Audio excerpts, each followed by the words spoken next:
Hello, everyone, and welcome to SmashBoxxTV podcast 583. Let's take a page out of your book just for a moment, Johnny. Okay. Of 6 minutes ago, Johnny says, "Oh, let me F with all this stuff right before we go live." Oh, God, yeah. I did and do let that. me, while I'm at it, maybe kind of sort of break it or not quite know what I'm doing. So hopefully this works. You would be screaming if I did that. No, probably not. Yeah, I would be. make fun of you as you should to me. The settings here we are. To be honest, the settings that we're using haven't been used since episode 382 probably. Okay. And maybe that's what our thumbnail says right now. I don't know. We'll have to take a look because last week we were having issues with I should start the recording too. Last year we had issues Last week we had issues with the stream freezing. Mm-hmm. And I don't know if that was my internet or if that was an issue with the Restream program that we use. So today I thought, like 6 minutes before we started, crap. Hey, let me F with all of Let this me right mess now. with it and go right to YouTube. We're going to bypass some of the other platforms that we normally go to, like Twitch and Facebook. We'll just stream to YouTube tonight and see what happens. If we see any of those glitches, so to speak. And glitches get stitches. Here we are. That's what happens. Here we are. Well, it's with that, I don't have quite everything updated the way I was either, but it's 583, and in just a few moments, we're actually going to be having Corey Ellis join us.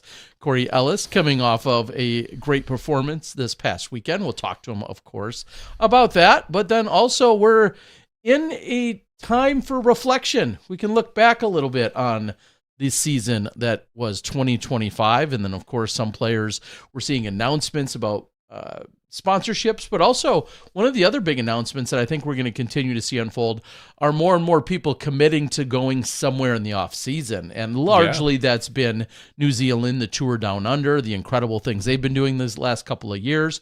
That feels like a pretty common landing spot. I think I've heard of Mexico a little bit as well. Yeah, a lot of good things going on. Obviously, some great weather down there. That's been on the schedule for quite some time as well. And I know they've got an event or two that's going to take place over the next few weeks.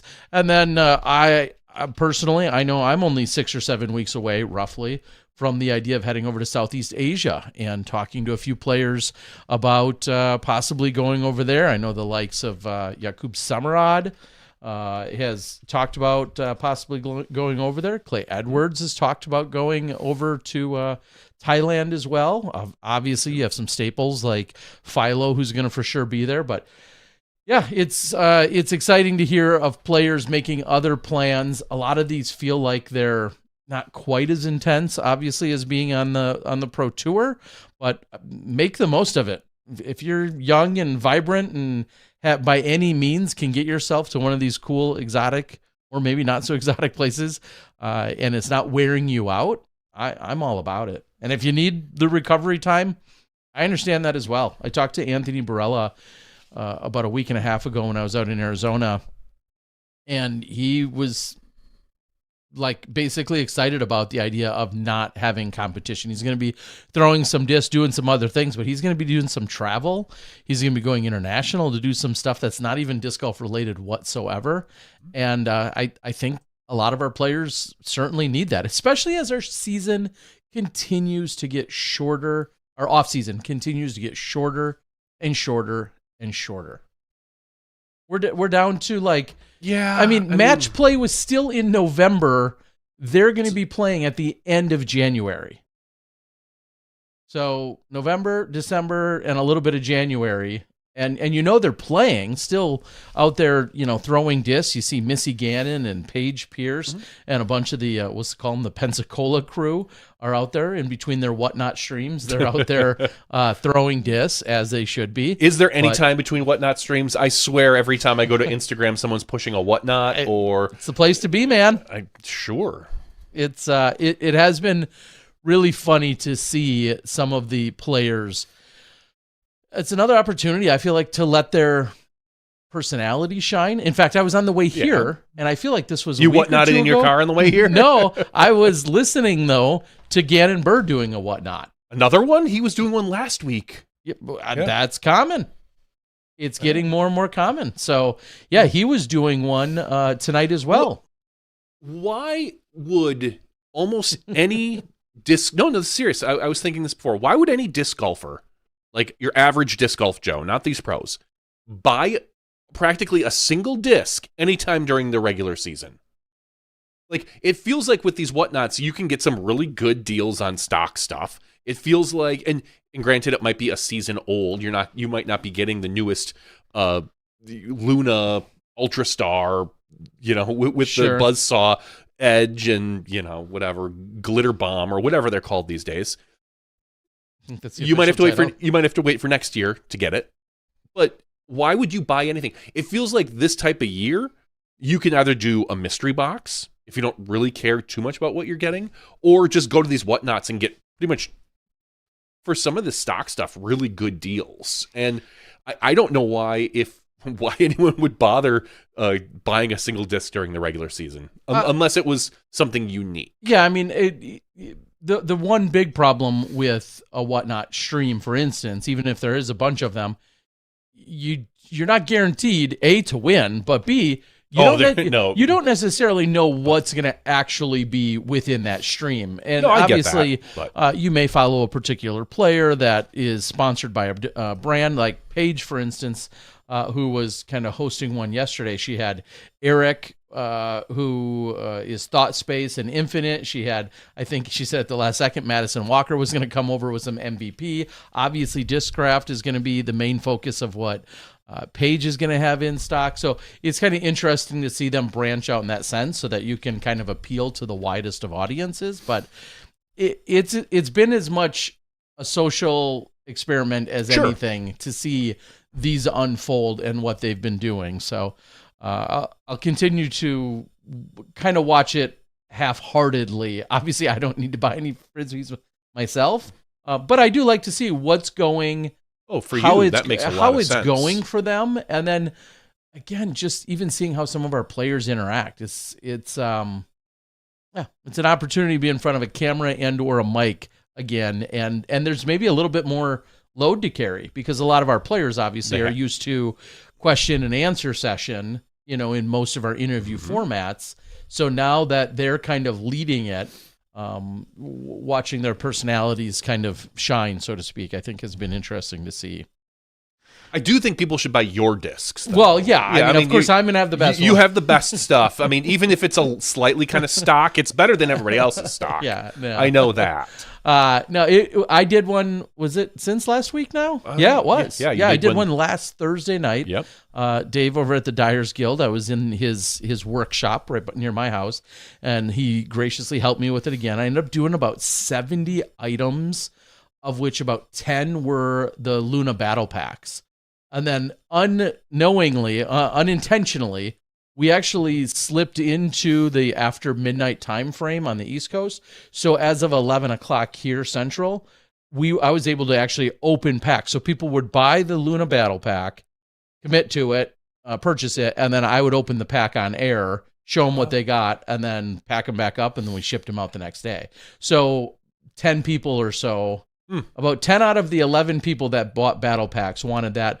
One woman said she wanted to do it on her own and be surprised, which is what I would want. That's too. what I would want personally. I wouldn't want me opening them because I think that's part of the surprise. But that's all part of ripping cards and ripping packs. You're still surprised. You're surprised. Yeah. Not in person. You're surprised over the stream. Well, maybe with a bunch of other people, which could be a lot of fun too, as opposed to sitting at your house when you get it and you're sure, because you're just gonna film it and put it online anyway, probably. Maybe some people will. I don't know. I wouldn't even think about that. That wouldn't cross my mind. But yeah, you would share.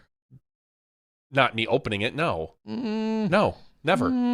Never. Okay. It would never. Like if I got something cool in the box, I'd probably take a picture. Like, hey guys, look what I got. Click. But I would never even remotely think to I'm going to crack this open online. Well, I mean, there's a whole market for you. They're just waiting. I'm sure Johnny there is. V's battle pack ripping. I'll sell you the battle packs, and then we'll film you ripping them open. Ooh, right from my living room floors, which is where I'd probably plop down and do it. I'd be good with that. All right. Whenever Corey Ellis, if he's ready, if he wants to hit the button, he can join us. We tested with him a little earlier, and then Johnny played with all. You probably did something. I didn't mess with any of those settings on that side. We'll see. We'll see about that. I'm trying to figure out. full disclosure here, I too doing something a little different. I made the major investment yesterday. Oh, a major investment. The 100 on sale, $144 into a Chromebook, and nothing for nothing. Why? For nights just like tonight when I get annoyed with always lugging around all my stuff to plug in. Is this it right here? This is it. Oh, we're here. I was just thinking how I have some old Dells at the office that I can convert to Chromebooks. I'm all about here's my test, and it's thankfully a relatively inexpensive one. My test is to see how long the battery does last, so I don't have to lug batteries around, and then I can charge it quickly. Yeah, those things will probably they're supposed to last. This one says it's going to last 13 hours. I was just say 12 to 14 hours is usually what cow. they. Well, we'll see. It depends if you're streaming or watching a lot of videos. It's not going to. So you know who's outlasting all the players? One Corey Ellis. He joins us here tonight. Corey, how you doing, buddy? Good, Terry. How are you doing? Good. So, Johnny V and I were just talking about the idea of off-season, and I'll say how it's even evolved. You've been on tour for a couple years now. Off-season time frame, too long, too short? How much does it matter how old you are? Like, give us your take on just generally the off-season idea in modern day disc golf. I think it depends on the individual.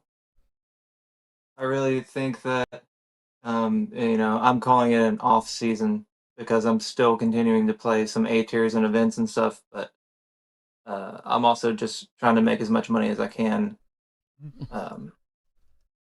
It's the wintertime and not everybody has $1 million contracts, so we're just trying to survive, God, that shot's fired at like two different guys. I know. I know. Well, so what does I guess for you then, is there really an off season, or are you hitting all these A tiers as much as you can to make as much money as you can to prep for the tour season when the competition ramps up, so to speak? Because as we know, these A tiers, rather than you being, the 10th highest rated player, you're probably the first or second. I mean, I wouldn't say the competition is that low, especially this past weekend. The guys were just absolutely shredding the course out there. And some of these guys will surprise you, honestly. Jonathan Borzak is the one guy who really stood out to me. I played with him at Down East Players Cup and this past weekend at Jacksonville. And the guy's got some serious game, and he's a super nice guy. So I see him having potential to be a threat on the regular season in the Disc Golf Pro Tour. But I think that it really just depends on where you're at also. Mm-hmm. Different areas have different, locals. The local guys that are 1,000 rated could easily shoot, their best during a tournament. So it just depends. Yeah, no, obviously the guys that play especially the local events, because those guys know those courses inside and out. They play them all the time. So not only are they probably between 10, 15 to 10, 20 rated players, or maybe 10, 25, they're going to have, we'll say, an advantage over you because they might know those local routes. They know the trees to avoid. They know the spots where you can hit, the ground skips that they're going to get, that maybe someone like you going into, we'll say, Jacksonville, you might not know every nook and cranny of the course like they do. For sure. Let's get specifically into this last weekend. As you said, people were shredding. Just even looking at the scores relative to par, and of course we want everyone to go watch the action if you haven't already over with our friends over at Ace Run. But relative to par, when it was all said and done, you were 47 under. Set up the course, the some of the details. How does one get to 47 under after 3 rounds? We played a 24-hole layout, and the I wouldn't say the course is easy by any means. It's easier than some of the stuff we play on tour, obviously, but I I mean, I challenge people to go out there and try to shoot a 14 under par. You know, let alone goal shot a 19 under the last round in 24 holes. It's not easy to do for anybody in the world. So um, that's just the way disc golf is.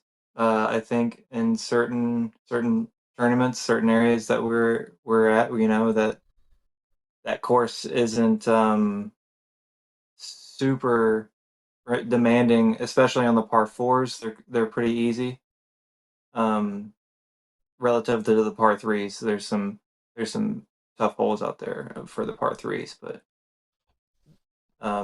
this was my MVP right here. This guy An of the old weekend. school. Is that a glow buzz yeah. SS? Yeah, EMAC. What? Not a glow one. It looks Not glow, glow, just but a it's Buzz white. SS though, Just huh? the buzz SS. Okay. Uh, Yep. Shout out to whoever sent me that. I can't remember. I'm sorry. Somebody sent me that old Buzz SS. It was literally brand new before this weekend, and it flies so good. It is definitely the go-to right now. Does it feel good to find a disc like that? Like that out of nowhere? Like, did you know that was coming? You obviously talked to somebody that shipped it to you. It didn't just show up in your mailbox, did it?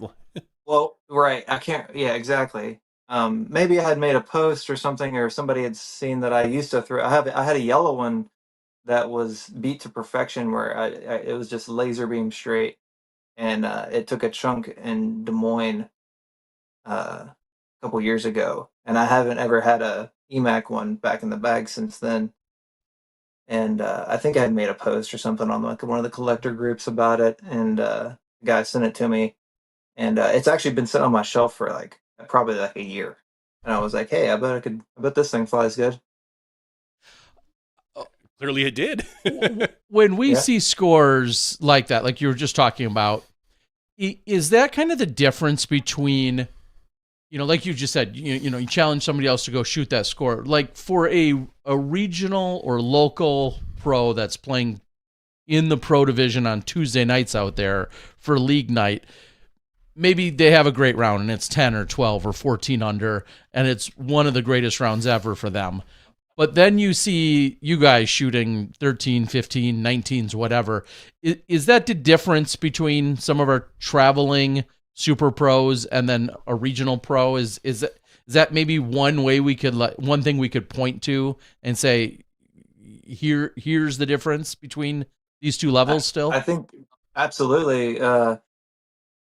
People don't realize how good people are getting at disc golf. I think there's another level of that. It's kind of like anything though. Like once you get into like for example guitar, you start to learn to play, and then you stumble upon people who can actually play, and you realize how little you don't know until you get to a point, right?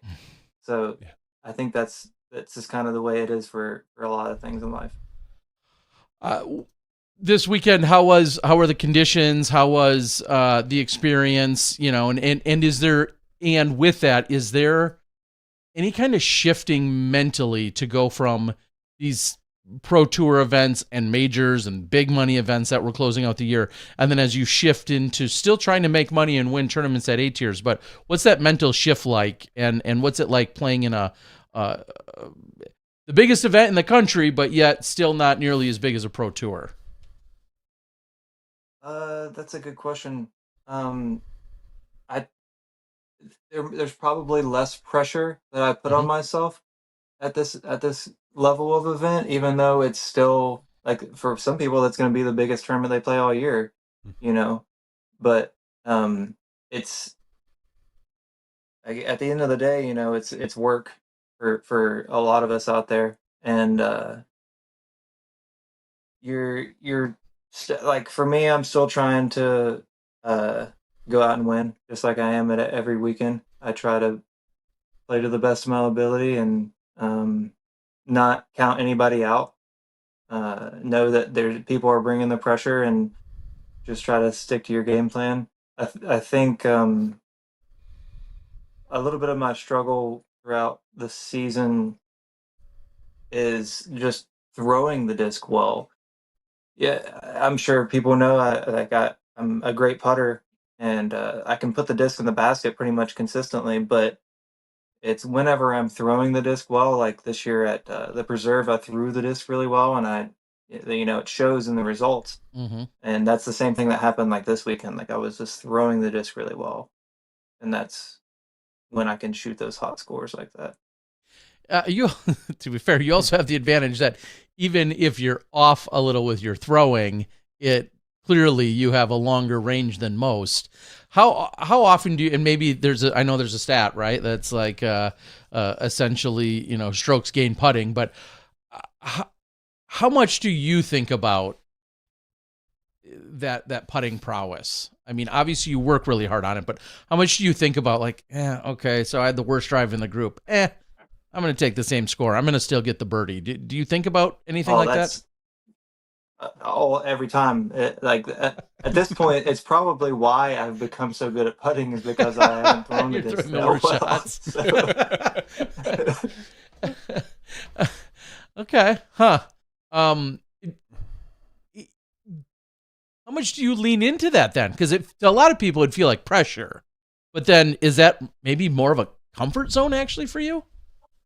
I mean, I kind of I feel like you need to thrive on the pressure, right? Like for me at least, like I feel like like Jordan said that he missed way more last second shots than he made. Mm-hmm.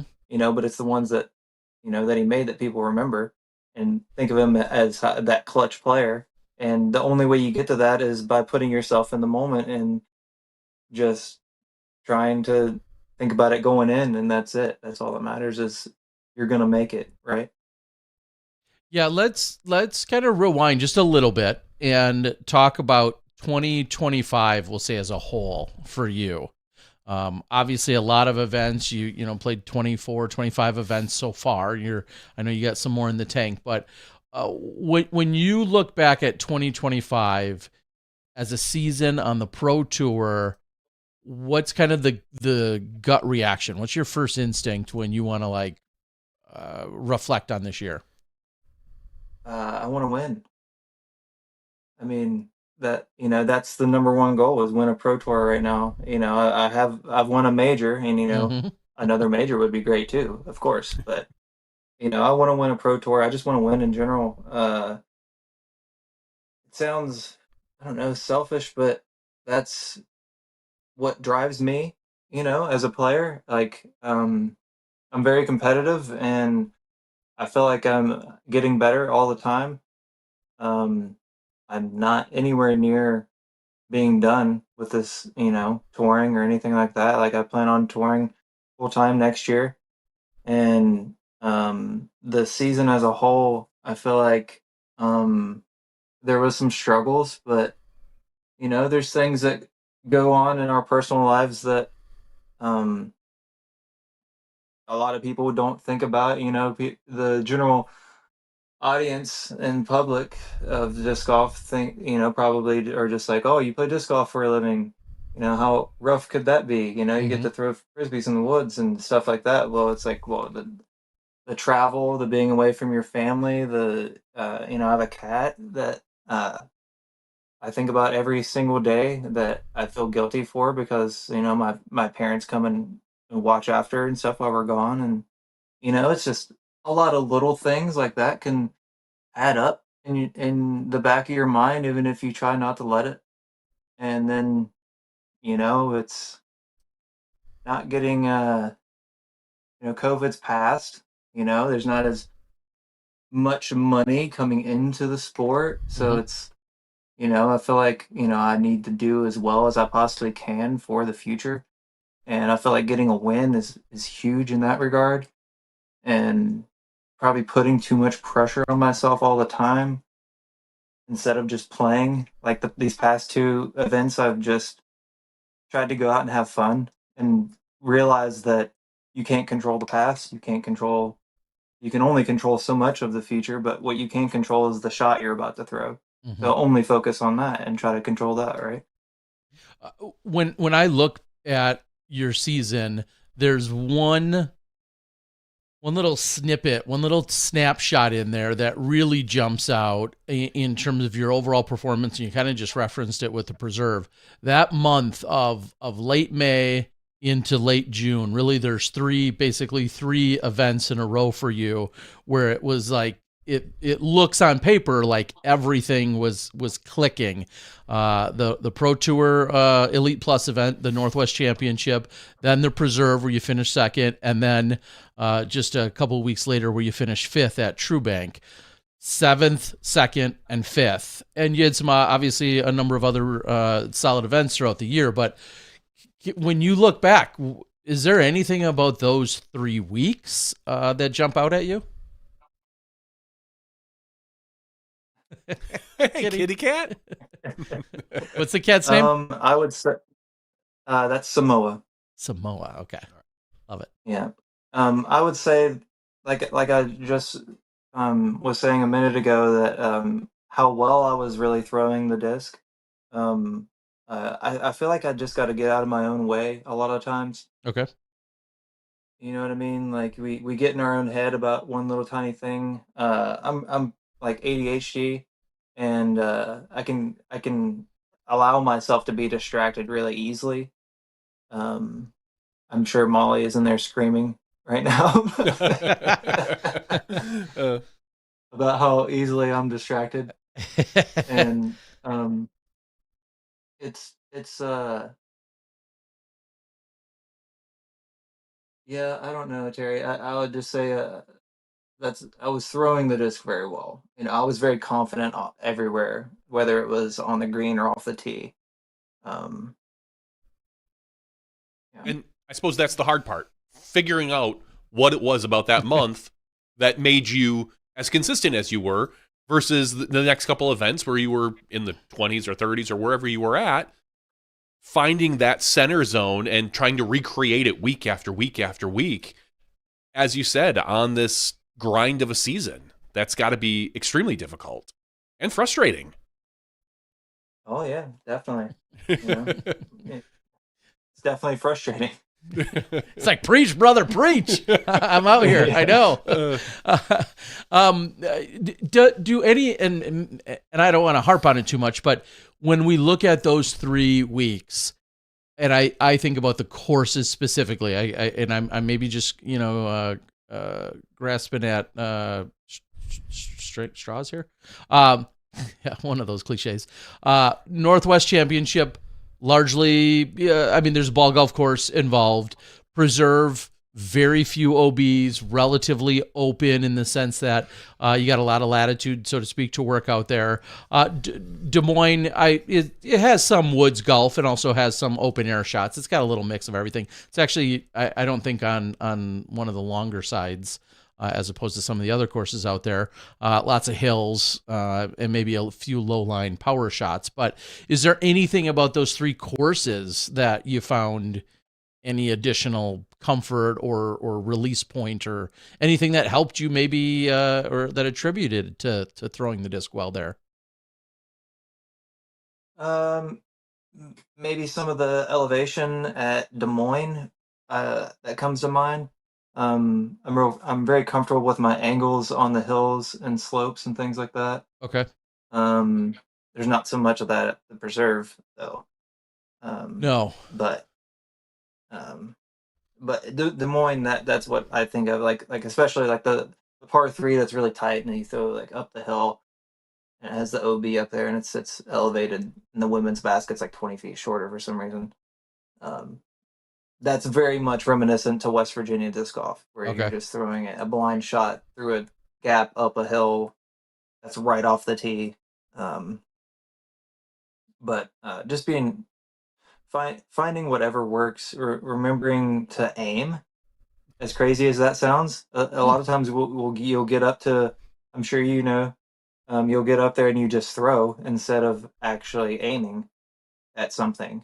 You know, find your point in the fairway where you want your disc to fly and then turn or hyzer, and focus on that and kind of like create tunnel vision. You know. feel like I've been doing it wrong for 30 plus years then, because I don't feel like I've ever aimed. I was gonna say I just like throw. I've watched you putt. I've watched you throw for a long time. He's not wrong. Yeah, I just throw. You get up and putt. I don't think you even aim ever. I've watched you for 20 plus years, and I mean, they went in a lot when we were younger. They're going in less and less as we get older. I'm gonna try that.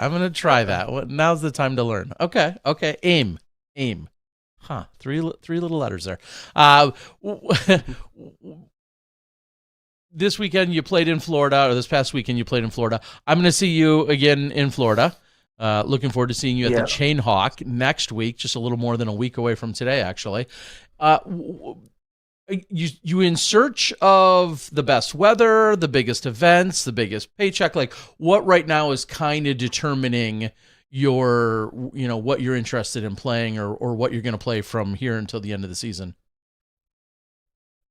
Just the A tiers. You know, I get a bonus for playing an A tier, or for performing well at an A tier, not just for playing or whatever. But you got to perform first. But the potential for a bonus, I guess, is what it is. That's mainly what I was looking for. Not really play too many of the smaller events. I played a lot of disc golf in my life. I've been playing since I was 5, so 26 years. Longer than a lot of the people on tour have been alive at this point. So I've got a lot of throws on my body, and I'm just trying to make sure I take care of myself, eat right. Warming up before practice rounds, and it may seem simple and be like, well, doesn't everybody do that? Well, no, not everybody does that, actually. Especially a lot of the people. What I noticed, so I've done a lot of lessons this year, and I'll explain to people how to warm up, or at least show them a couple of things to warm up properly at the beginning of the lesson.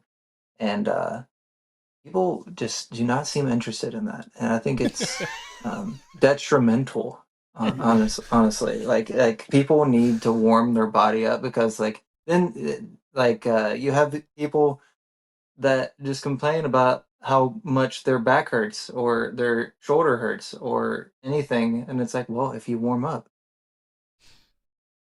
it helps out. That's the least fun part. Everybody wants to see discs fly. Yeah, you want to throw, and if you're a big thrower, you want to be able to throw far. If you're a good putter, you want to head right to the putting green. Like, warming up, and of course, I fully support everything you're saying, but I can understand when you're a little younger. Usually, you're a little more limber and a go-getter. You're just like, yeah. Where's the field? Let's start throwing. And so you're saying. Very wise words that maybe, hey, you should do like you do literally in every other sport, right? Like, you warm up to some degree, you warm up. And I feel like it is the least fun thing. Even when teaching some kids at a school a few weeks ago, none of them cared about that. And I'm like, all right, you guys are all going to be sore tomorrow. Like, good luck with that. Sure. You've never thrown, and now you're going to go throw, 50 shots. Good luck. You're gonna. Why is my arm and my chest sore? Gosh, what did I do yesterday? What does let's help the people at home then a little bit. What does a good warm up look like to you? What do you do that gets you ready to play golf? There's a lot of good information that Seth Muncy has put out there with Disc Golf Strong. Yep. Just type in Disc Golf Strong into YouTube, and you guys will see a lot of the warm ups, if not every single thing that he has taught us to do. And it's really good information. Seth's a great dude. Support that guy. Also, get you some bands. You can get bands at like TJ Maxx, Home Goods, whatever, for like $3 for a 6-pack of bands of different strengths. So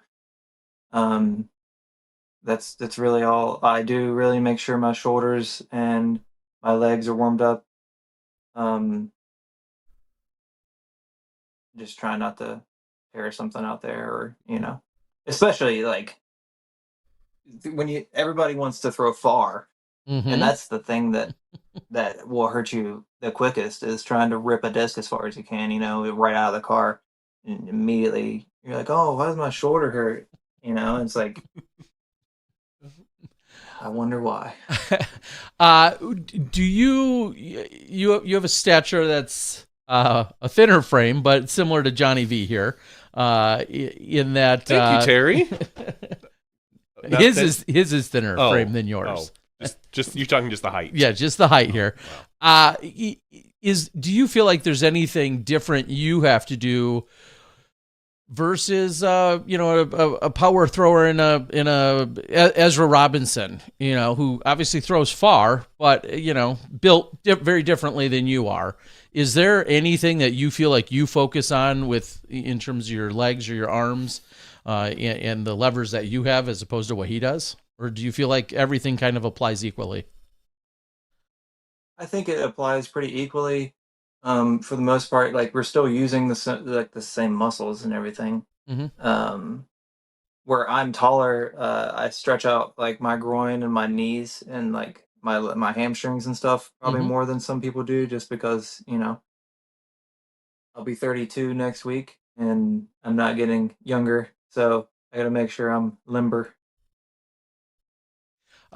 Is there anything in the off season, and maybe you're kind of talking about it now, but is there anything specifically that you'll work on, either physically, in terms of the gym, or in terms of your game, in terms of strategy, or strategy is not quite the word, shot shaping or shot development? Is there anything you're working on this off season specifically? I need to get into the gym. Because I've been playing tournaments, I've been not doing that as much. Mm-hmm. So that's number one thing. I'm gonna try and put on a little bit of muscle. It's really hard for me to do that. People are like, "Oh yeah, it's hard for you as a skinny guy to put on weight," and it's like, well, I have a fast metabolism. Okay, I'm 6'5" and I can't gain weight. So it gets easier.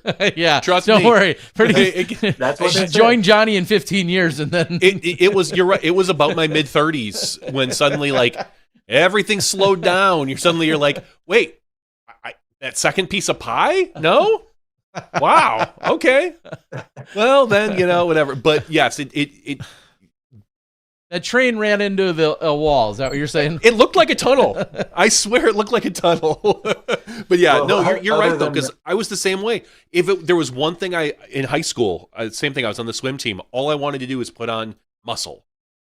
And I ate and worked out like a madman, and I couldn't put on any weight.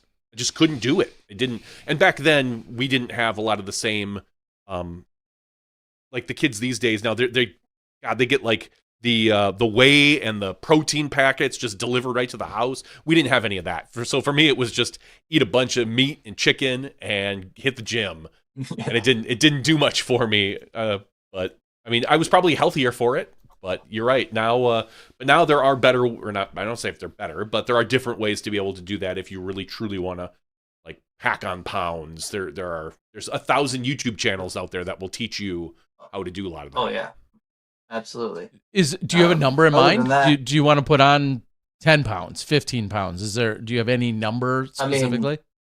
I'd say 10 pounds. 15 sounds not possible right now. Not in an off season, I wouldn't say. Mm-hmm. Throughout the year, maybe. But other than that, like working on forehand some, that's where I just lack confidence. I wouldn't say really lack ability. It's more confidence, because I've got a great forehand. I just need to trust it more, is really what it comes down to. And you said for next season, your plan is to do a full tour. Kind of same thing as this year. Are you hitting Europe, or without there being Worlds next year out there? I could see a lot of people maybe skipping that. I might just do the major. If I go, I'll probably just do the major. Okay. Estonia is cool. Also, I like that place. So, but yeah, probably maybe some more A tiers next year. Just like throughout the season. This year, I did mostly like just the elite series and majors. But People anywhere that there's a pro tour coming, or if you see me signed up for a tournament, I'm offering lessons throughout the week before the tournament. Hit me up on Facebook, Instagram, um, clinics at your local club. If you want to do something like that, I'm totally down to do whatever you have in mind. Just hit me with an idea. What do you get? Obviously, there's some financial component to that, but what do you get out of doing demos and clinics and one-on-one lessons or whatever? What is it for you that is your big takeaway? It's I'll tell you a story, Terry. Mm-hmm. So when I was in New Zealand, we were in Paradise. That's literally what the place is Yep. called. And I was doing a lesson with these three people, and it was like an FA3 lady. I'm sorry, I can't remember your name, but she was struggling with keeping the disc close, like on approaches. She kept flying past the basket, she said. Mm-hmm. So I showed her this thing that I learned from Yuli from an old YouTube video forever ago, where you keep the disc kind of above your elbow and you come through and you kind of throw a little nose up floater Annie Mm-hmm. guy. And so I taught her that, and she got it. And fast forward to I'm warming up for the last round of that tournament, and this lady comes up to me in tears, like bawling, and she was like, "Thank you so much for teaching me that. That I've never won anything in my life, and I just won this tournament because of my approach shots, and it was really really cool." And ever since that, it like changed my entire outlook on teaching, and Mm-hmm. it's just like that feeling of bringing somebody that much joy. That's the best part of all of it. Just seeing it click with someone, and then them seeing the benefits of it. That's awesome. That's an awesome story, and I feel like that really also drives home the point of how skilled individuals, or maybe we've been playing a long time, and some of the things that you're doing, or even that Johnny and I can do at a lesser skill level, like we take it for granted though. Like we've been playing, it's just been in our human nature. We've all been playing nearly 30, 25, 30 years each. And you don't think about some of those things, but to a new player or to a struggling player, sometimes just the smallest tip or hint or suggestion or hip movement or hand grip or whatever, like how impactful that can be, and they can enjoy the game potentially so much more. Your story doesn't surprise me at all. I love hearing it, and it doesn't surprise me, and I think that's awesome. With that, that was just a year ago, or this year? Was that 2025 still? It's easy to forget when it's early No, season. that was Or was that a couple 24. years ago? Yeah, that was 2024. Okay. When you look into, and I know Johnny just kind of asked about your schedule, and you said more A tiers and such, but is there any crazy adventures that you're either on your bucket list or things you're knocking off the bucket list next year in 2026, or anything out of the ordinary? No, not that I can think of. I hope to make it back to New Zealand this year. Okay. It's still just kind of up in the air with some things pending, but we're working on it. You know, it's not cheap, so you know, Mm-hmm. it is what it is. Well, because it is that time of season, we have to ask, we're obligated. You're sponsored by Discraft, obviously showing your EMAC Buzz SS. Any changes for next year as far as your sponsorship? Are you still negotiating? Are you locked in? What is your status for sponsorship as far as your upcoming year? It's everything's, you know, we're up in the air with everything, so it's a slow process with all contracts and everything, no matter who you are, with no matter if you're in disc golf or not. So Mm-hmm. that's So all I'll say. yeah, Okay. so continuing to have conversations and ironing something out one way or another, whatever that might look like. Those are all part of the negotiations. Are you how do you feel about it, because you're one of them? How do you feel about the off-season stress and commitments and negotiations and because it's you and then it's probably dozens of others with lots of different companies. How do you process all that night? Does that eat you up at night when you put your head on your pillow, or is it keeping you awake? Like, what are some of the things that the average player's not thinking about that's on your plate? It sucks, Terry. To be blunt, I mean, Okay. it's stressful. You know what I mean? Mm-hmm. It's my life. It's not. It's a job. It's. I'm waiting to hear what my job is going to look like next year. Basically, you know what I mean? Like, Mm-hmm. uh, so, that's why New Zealand's up in the air. Who knows? Sure. I don't know. What? So, it's not too far away. It's almost December now, and I mean, people will know everything come January. That's when everybody pretty much announces everything. So, but you guys wouldn't be doing your job if you didn't ask. I get it. Yeah. Yeah, and part of that is we used to kick off at, arguably Gentlemen's Club, or maybe the weekend before at like at the out in California at Wintertime. Thank you. The wintertime, or the Memorial. Like, those were all late February ish, or February into March. Now, like you're saying, with players wanting to do other things, whether it's an Iceland, whether it's a Thailand, whether it's a New Zealand, there's a lot of other things. And just to be frank, like, the season gets started earlier than ever before now. And, we looked at a Big Germ last year who's kind of debuting his MVP world out there while he's in New Zealand. Ezra doing the same. So the turnaround time, if there are switches, if there are adjustments, that turnaround time is shorter than ever before. And like you said, it's a job, and I mean, you I'm, want that I'm time. playing a turn. I'm playing an A tier in Charlotte on January 2nd. Okay. Yeah, there you go. So, I mean, I mean, that's really interesting, because you might not know until December 20th, about what your status is. And then at that point, you're either, cool, we're just going to keep going then, nothing changes in the bag, or guess what? A new sponsor might say, all right, cool, guess what? It's December 2nd. You're playing with all new discs. Like, that would be crazy to me. Yeah. Like, those are, I can't even imagine the upheaval that revolves around the sport sometimes. well, we're professionals. Yeah. How many times has Ricky switched to a different place? 100.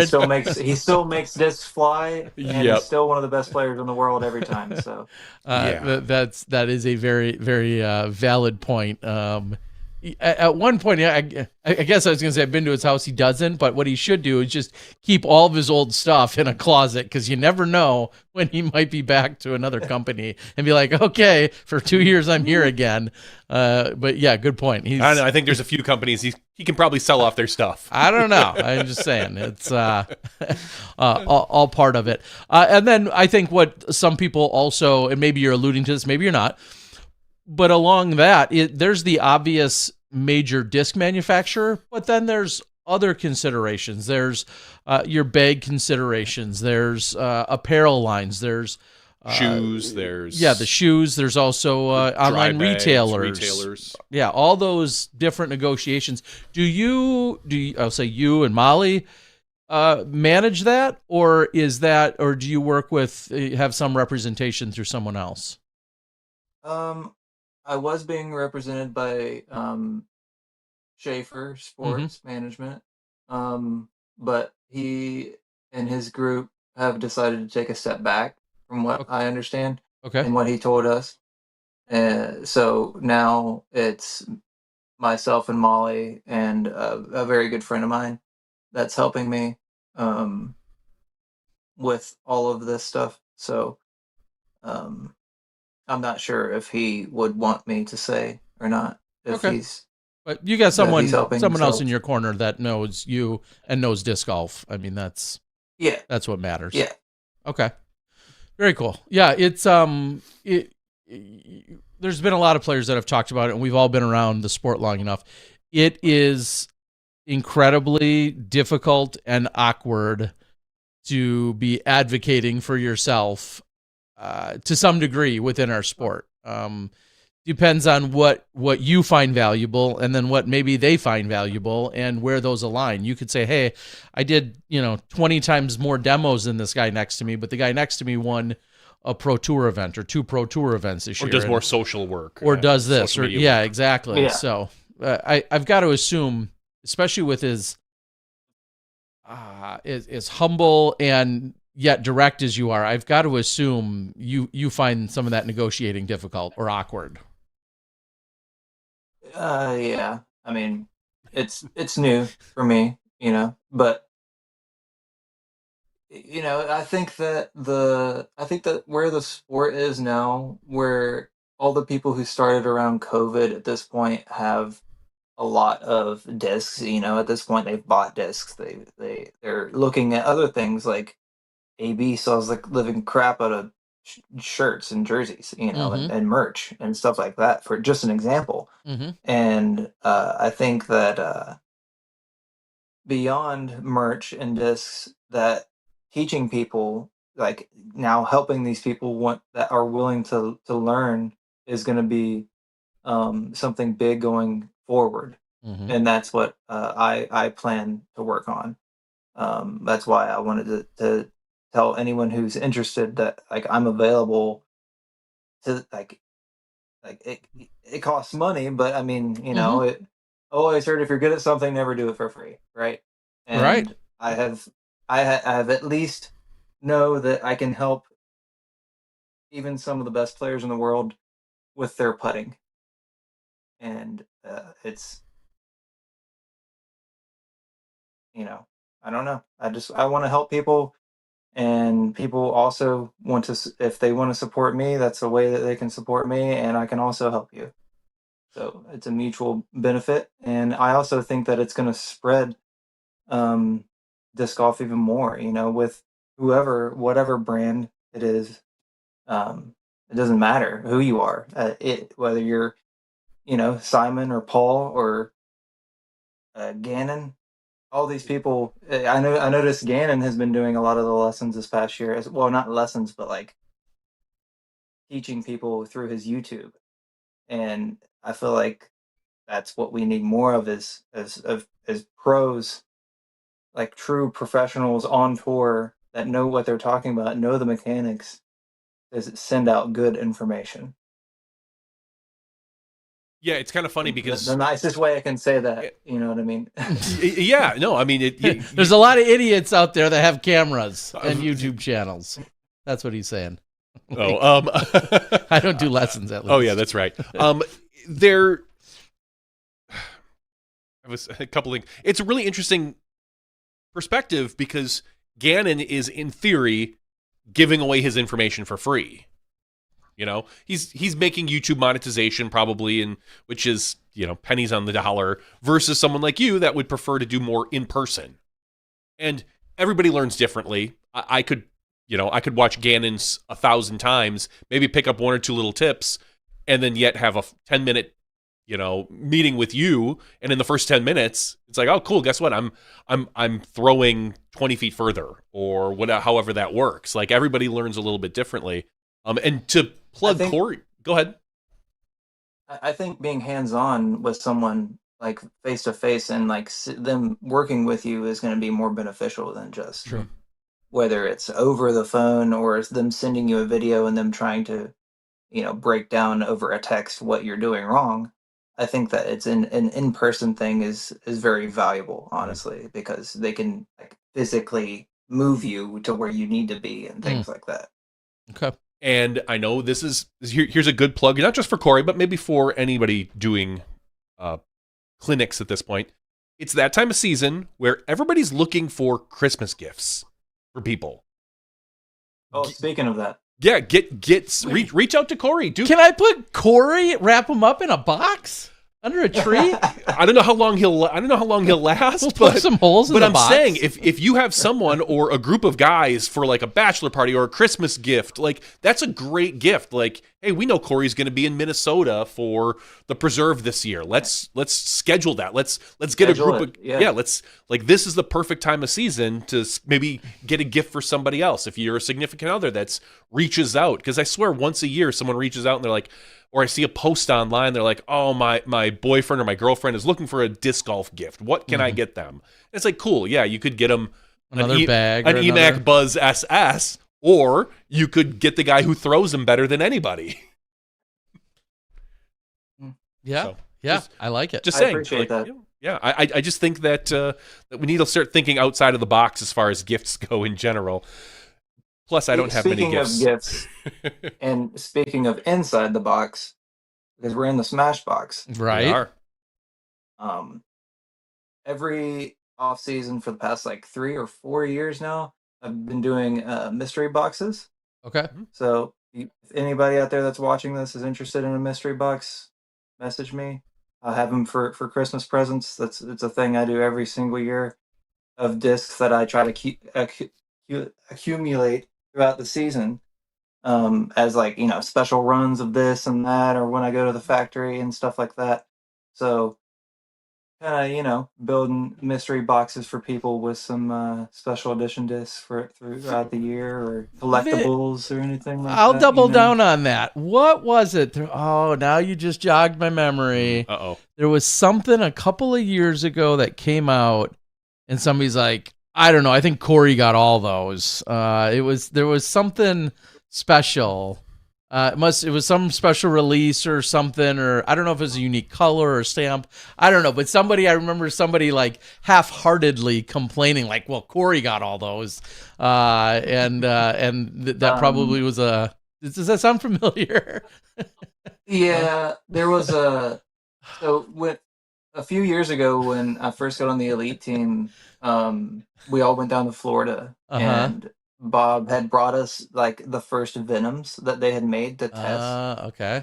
And they were giving them to us, and me and Adam picked out a bunch of like the ones that we thought were the good ones, and I just happened to have the biggest stack. Okay. It wasn't intentional; it just kind of happened. And to be fair, not everyone on the team necessarily needs to be throwing probably Venoms. That's. I've never seen Paige Pierce pull out a Venom.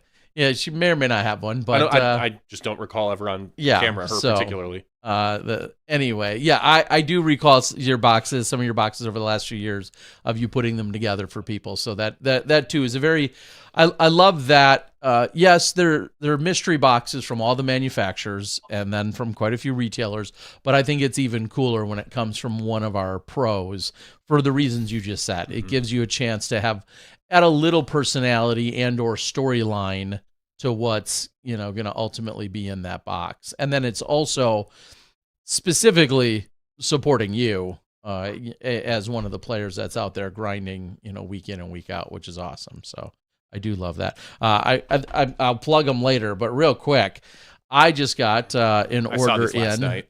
No, you didn't see this one. These are new. I didn't see that one. I saw this. Whoops, sorry. A little bit of Jawbreaker action. This is a zone.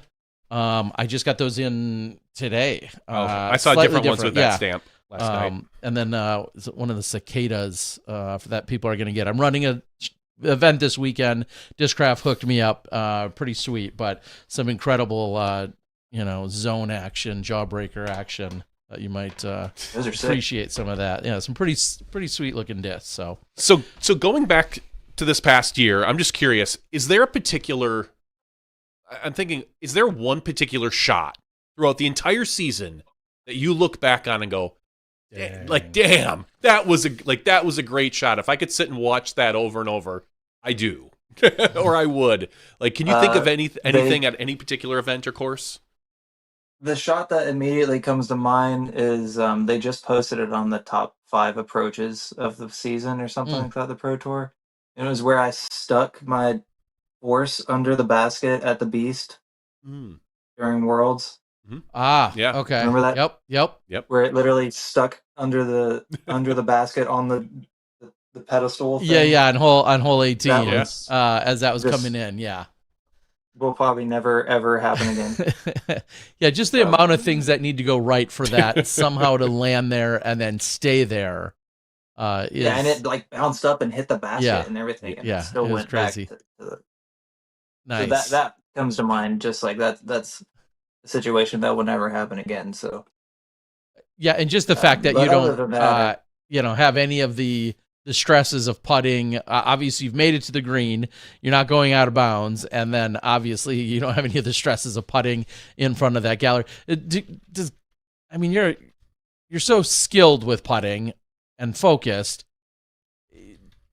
Does any gallery size either excite you or make you nervous?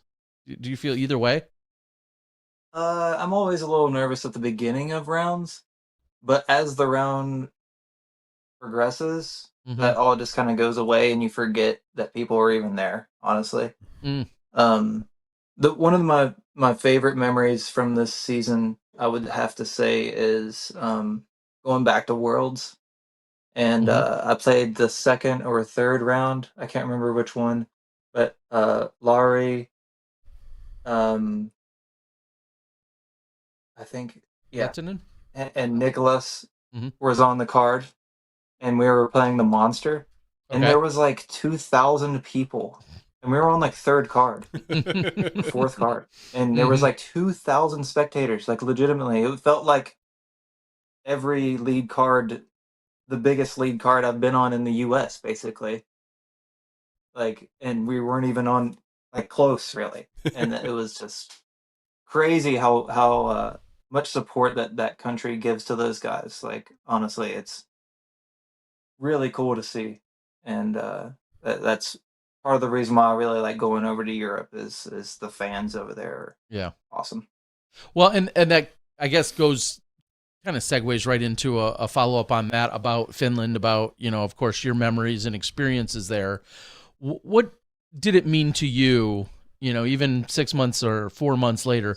What did it mean to you that we finally had a Worlds outside of North America and had it where we did, and the experiences you had? What overall, what does that mean to you and you relative to the sport, the professional side of disc golf? I'm glad you said North America, because if you would have said the U.S., I would have told you that we played. Well, I didn't, but they played the Worlds in '87 in Canada. Yeah. Oh that yeah. people forget Come about. on. But I've been around. yeah. But I say some dumb things, but sometimes I get it right. Well, I think it was only a matter of time, and it was a huge success, I thought. Mm-hmm.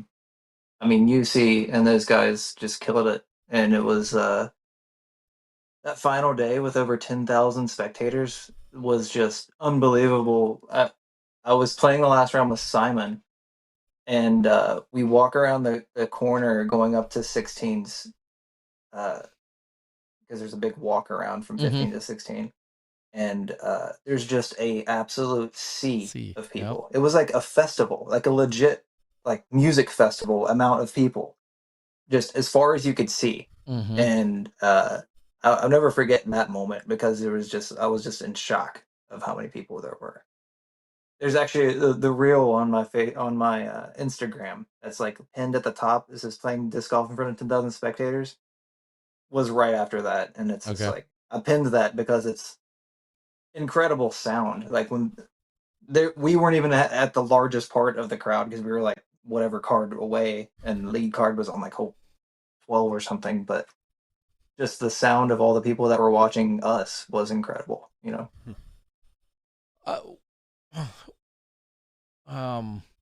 Something else about Worlds. I don't remember what I was going to ask. Obviously, we're going to be back there in 29. You've already talked about Estonia, incredible place, and the history and everything that we had. And I know you were there the year that you won European Open. You also spent a little extra time, I believe, in Estonia. So I will double and triple down on everything you said about how incredible it is to be over there. One thing that I've been noticing is that it seems like your wife is taking disc golf more seriously as a competitor. Is that Is that what am I summarizing that Oh correctly? yeah, Is she like absolutely. she's out there grinding away? It, I don't want you to speak for her if you don't want to, but are there goals, I mean, I can go get aspirations her. She's of? right in the other room if you want to talk to her. Well, are there goals or aspirations? Have you guys had that talk about her as well being Yeah, a? I mean, she wants to become a pro. Okay. Um, we're working hard to get her where she needs to be consistent. Um, I don't want to speak for her too much, but we're working towards that. That's for sure. She has the passion and the drive to become better. Her putting alone has just rocketed in the right direction. It's just she used to absolutely hate it because she couldn't even figure out how to get the disc to the basket basically, Mm-hmm. and now she's just draining putts like she's Ganon. So Wow, not like she's you, huh? Like one of the no. best putters in the world. You refer to Gannon. I mean, clearly she's got a good person to ask in terms of reference. How does that go with sometimes those are delicate conversations between partners about trying to give Oh, tips and advice. How does that go for you're you telling guys? me, Terry. Yeah, she's my wife, so it's I have good information to give, and sometimes it's hard for her to receive it, and for me to um give it the way that I need to make her understand that I'm trying to come from the best place I possibly can. Because when you're around someone as much as we are, we spend way more time than most couples spend together. Every day. Hmm. So it's tough to teach your significant other. That's for sure. Yeah, I can see that. Uh, I don't want to say compare, but I think about Mason and Valerie, and I think about some of the other professional, Colton and Kona, and so many others. Our professional uh, husband and wives, boyfriend girlfriend combos that are currently out on the tour. Uh, yeah, how would that change things if she was playing every morning? Assuming kind of things stayed the same, where women are playing in the morning, men in the afternoon. What would that change up for you guys? Anything jump out at you? Oh, I mean, yeah, we have our dog Ollie, Mm-hmm. so I guess just figuring out, making sure that she's getting to the course when she needs to be to warm up and to play, and also while we can still have someone watching Ollie, or one of us is watching the dog and making sure Mm-hmm. he's okay. Um, so just kind of juggling the ride situation Yeah. and the dog situation.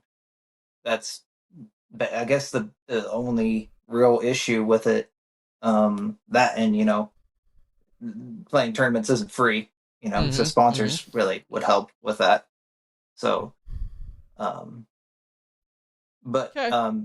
Molly's been posting more on social media and is doing a good job. You guys go follow her, Molly Mm-hmm. Mulligans. Mm-hmm.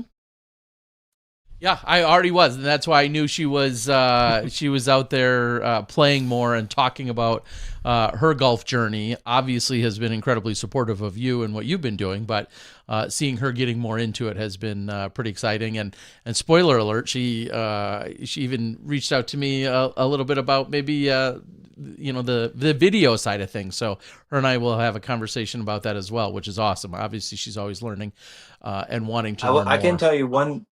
I can tell you one thing.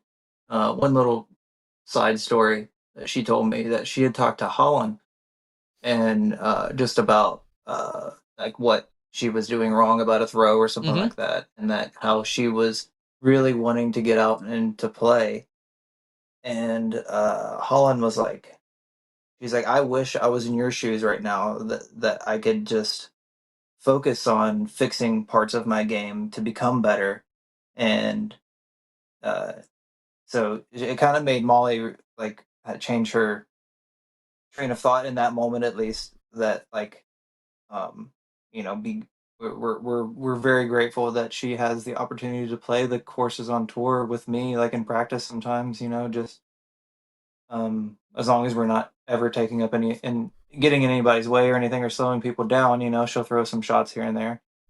Um, and that is a huge advantage. I think that a lot of people would kill for is to be able to go and train on the pro tour, you know, basically. So Yeah. Well, um, I, I think she has a bright future ahead of her, and I believe in her more than anybody in the world that she has the ability to do it. Um, but just like anybody, it's a mental battle. yeah, and I was just going to say to that, I think I love that perspective from Holland, thinking like Holland got into disc golf, was on the pro tour, and is learning as she goes, which kind of just jumping in head first. And Molly's can be a little bit more methodical about her training, her learning, taking it all in and it all being there, and not that there's necessarily a rush to get to any certain thing. So my last question then about her and her career and the journey you guys are on is, if you had to guess, and I don't know if she'll shake her head to this or not, but if you had to guess, if all things go good or great, when would you predict we'd see her competing in an FPO event? Is there a rough timeline? This FPO Pro Tour event. Oh, pro tour event. Oh, Yeah. I don't know, Harry. Okay. I don't know. Yeah. I Okay. don't know. I don't want to. All right. Well, you'll cross that bridge when you get Smart move. Yeah. It just in general, probably not a good idea to put any sort of timeline on No, that. I just didn't know if there was like a goal. Yeah, a specific goal or aspiration. Hey, 20, yeah, but awesome nonetheless. Well, I mean, she doesn't. She's only played a few tournaments, and like she needs some tournament experience, Yeah, and for sure. and she needs like a higher rating than she currently has. Sure. Her rating doesn't nearly reflect how she plays now by any means. Sure. So I mean, she'll get there. Awesome. All right, very cool. Chain Hawk in a couple of weeks. It's been a couple of years since you were there. Does that sound right? Yeah, when were you last there? I'm getting confused. 22, maybe. Okay. 23, 22, something like that. Yeah, I feel like it's been a couple of years. I'm getting confused as to when I've been there and when I haven't. I've been there more often than not over the last 5 or 6 years. But looking forward to it. We got a skins match, right? Yeah, skins match. Yeah. Skins match on Thursday, and then a new course that is going to get played, Legacy, will get played on the weekend. But Legacy and Northside, I believe, are the two courses that'll get played throughout the weekend.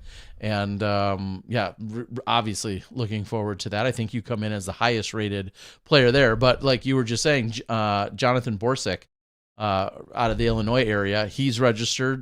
We have Dennis and the handful of other there's 3 Swedes there. Yeah, they were all there last year. And isn't Gavin Rathbun signed up? Gavin signed up as well. Yeah, he's been a staple there. Of course, Double G in his hometown. Hjalmar is your winner, is your reigning champion. Hjalmar Fredriksson won it last year. So yeah, it should be really exciting, and I'm looking forward to having you back at the Chain Hawk next week. Anything you want to share with us before we cut you loose here and let you get going?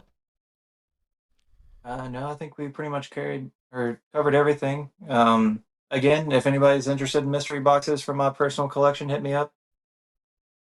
Instagram is Also the best way for that. Yeah. Instagram or Facebook or Instagram or Facebook. Okay. Either one works. Yeah. Yes. See if I can... I'll be on Whatnot. Eventually, I don't really have an exact plan for when I'm going to do that. But it's the same as my Instagram handle, chain_antagonist. Yep. I'm also going to start a YouTube. And I already have some ideas of some things to talk about that a lot of people I don't think have really covered, especially about discs. and about why this thing flies the way that it does. I know. I was just about to let you go. I got to ask though, Oh. is disc design something that would interest you, whether it's late in your playing career or after you're, competitively off the tour? Is disc design something that really gets your goat, so to speak, excites you? Terry, I've never really thought about it before as far as like trying to make that a career, but that would be really cool because of all the people that I can think of, I'm probably one of the most particular about how a disc fits and feels in my hand, Mm-hmm. as well as how it flies. So if a disc doesn't feel good first, like I'm not likely to even throw it. So maybe that's in the cards in the future. That would be cool. Yeah. The world has provided, the disc golf world has provided so many more opportunities than ever before, in just like 100 different avenues. And I think a lot of people say, "Oh, I'd love to design a disc," because they think they know something about. I don't know what. I don't know what they think they know. Obviously, there's so much physics to it, and there's so many things that go into it. But having a skilled thrower like yourself, and then, like you said, just being particular about certain feels. Sure, maybe you don't currently have the scientific background, but when it comes to the real world application of it, you have to be on the top of that chart. So yeah, that would make sense. Huh. Yeah, All right, I'm a huge disc nerd and how they fly and stuff, Mhm. and I've spent a lot of time even before I was ever sponsored trying to figure out what's the best discs and why they do what they do, and I still do that to this day. There's some discs that I feel like are the same as the other disc, and it doesn't fly the same. So I guess we have more experimenting to do to figure it Yeah. out. But Corey, the disc golf consultant. I don't know. I'm just saying. Instructor and consultant. He does it all. All right, Corey. Well, it's been a pleasure. We really appreciate you joining us tonight. Congratulations, of course, on the Jacksonville win this last weekend. Daniel was in here earlier saying your C2 putting was on full display this weekend. There's probably no surprises by anyone. No one's surprised by that. And then obviously our friends over at Ace Run, Conrad, Felix, out there making sure everyone knows that they can watch the action on the channel. And we encourage everyone to do just that. So before we let you go, is there anyone you want to shout out, recognize, beg for, or thank, or anywhere in between? You name it.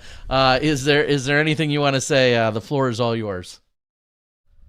shout out to Molly for putting up with me for all season and continuously every day in the off season. Mm-hmm.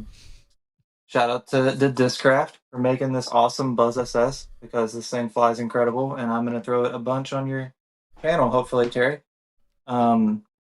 EDO Sports, guys, they have a new version of the Brawler coming out. You guys can go pre-order those, and they literally just messaged me today telling me that they just got them in. They'll be sending me some, and I'm super excited to try them out. They just keep getting better and better. Just like everything, we're making improvements every time a new one comes out. So you guys go check those out. And all my other sponsors, Squatch, Wellsex, Circle One, OTB. Only the best, baby. Love it. All right. Awesome. Well, Corey, we appreciate you joining us. Thank you for the insights on not only yourself, but also into the budding career of your wife. And I'll be looking forward to talking to her more about everything she's got going on. And we'll be seeing you featured come next week in that opening day skins match taking place next Thursday. Down there in Gainesville, and then I plan to have next day coverage for everything all of next week. So skins match will be up on Friday, and then Friday's round will be up on Saturday, and so on and so forth. So thank you so much for joining us tonight, and relax, and we'll see you next week. Have a great Thanksgiving.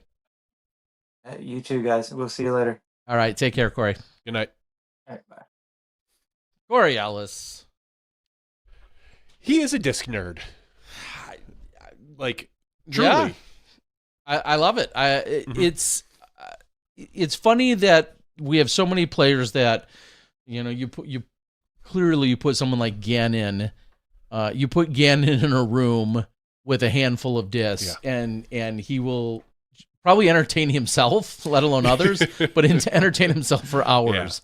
And the people that can really dive into all the different parts that make a disc and what make it one, not only that's either good or bad, but one that they like, and that's particular to their game. And we know that's so individualistic for every single person, but some people get really excited about those things. You nor I fit those molds, nope, so to speak, pardon the pun, but there is truly a world for consulting and tweaking and research and development.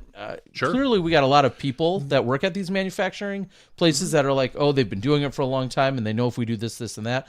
But I think when you bring in a high-level player and pro like Corey, like it's yet another perspective where he can be like, hey, yeah, give me this. It's off the press. Let's go throw it in the field. Here's what happened, and here's how we can directly and immediately respond to that. Well, it's funny because, as we know, there's a few different things about discs. It's not just the mold; it's the plastic as well. Sure. Figuring out what Corey likes versus what Gannon would like in a disc. Do you like it to be a touch more tacky? Would you add whatever plastics in there to blend in order to make it a little more tacky? The part line, the dominess, everything about the disc is unique, but it truly feels like Corey kind of has a really good handle on it. There's a few people in our sport that I think of as disc nerds, and he was one of them, as well as a Gannon. Eagle McMahon comes to mind as well. Those three, I think, are at the top of my list. And for as good as like Ricky is, I don't think of him as a disc nerd. No, like not at all. Like I think he finds a couple discs that he likes, and he throws them very well. Yeah, I mean, obviously, every player will kind of quickly analyze and say, I like or dislike this. I agree.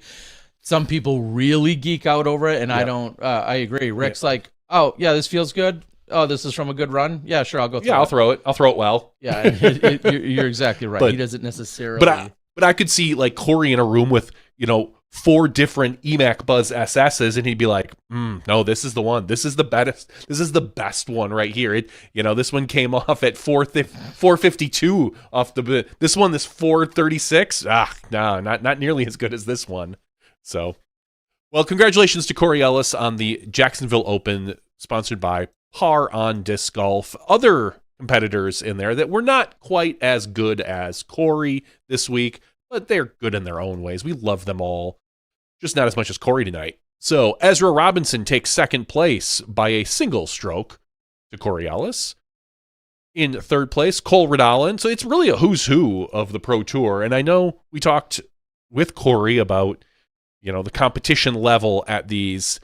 And my perspective was it's not as deep as those Pro Tours.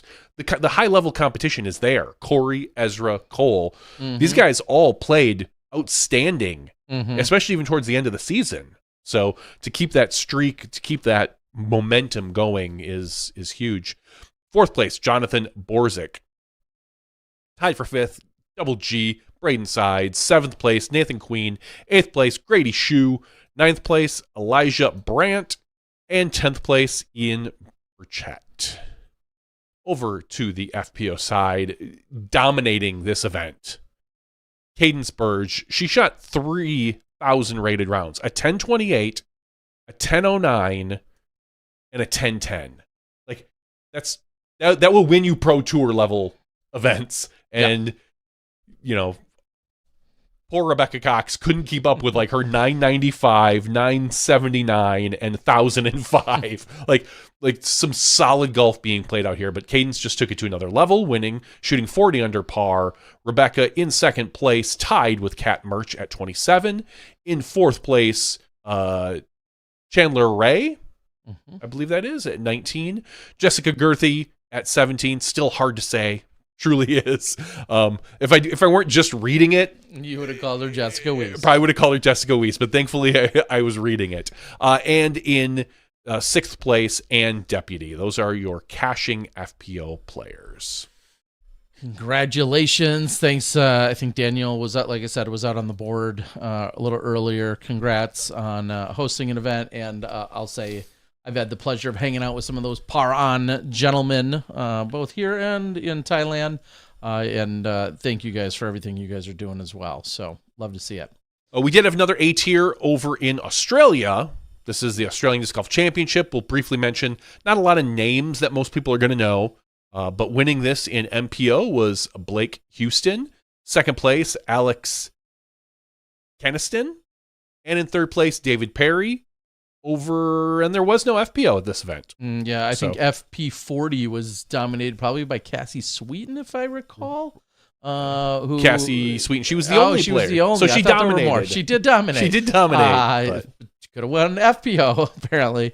But I saw her taking it. And if I recall, one of my Australian insiders, well, I'll look like the idiot, not them. Mm-hmm. I think Blake is only like 16 or 17, the gentleman that won by 10 or 12. I think he's a very, very young man, if it's who I'm thinking he is. So pretty cool to see. If these damn young kids. No matter how young he is, congrats. But if he's one of those really young prodigy type superstars, awesome to see.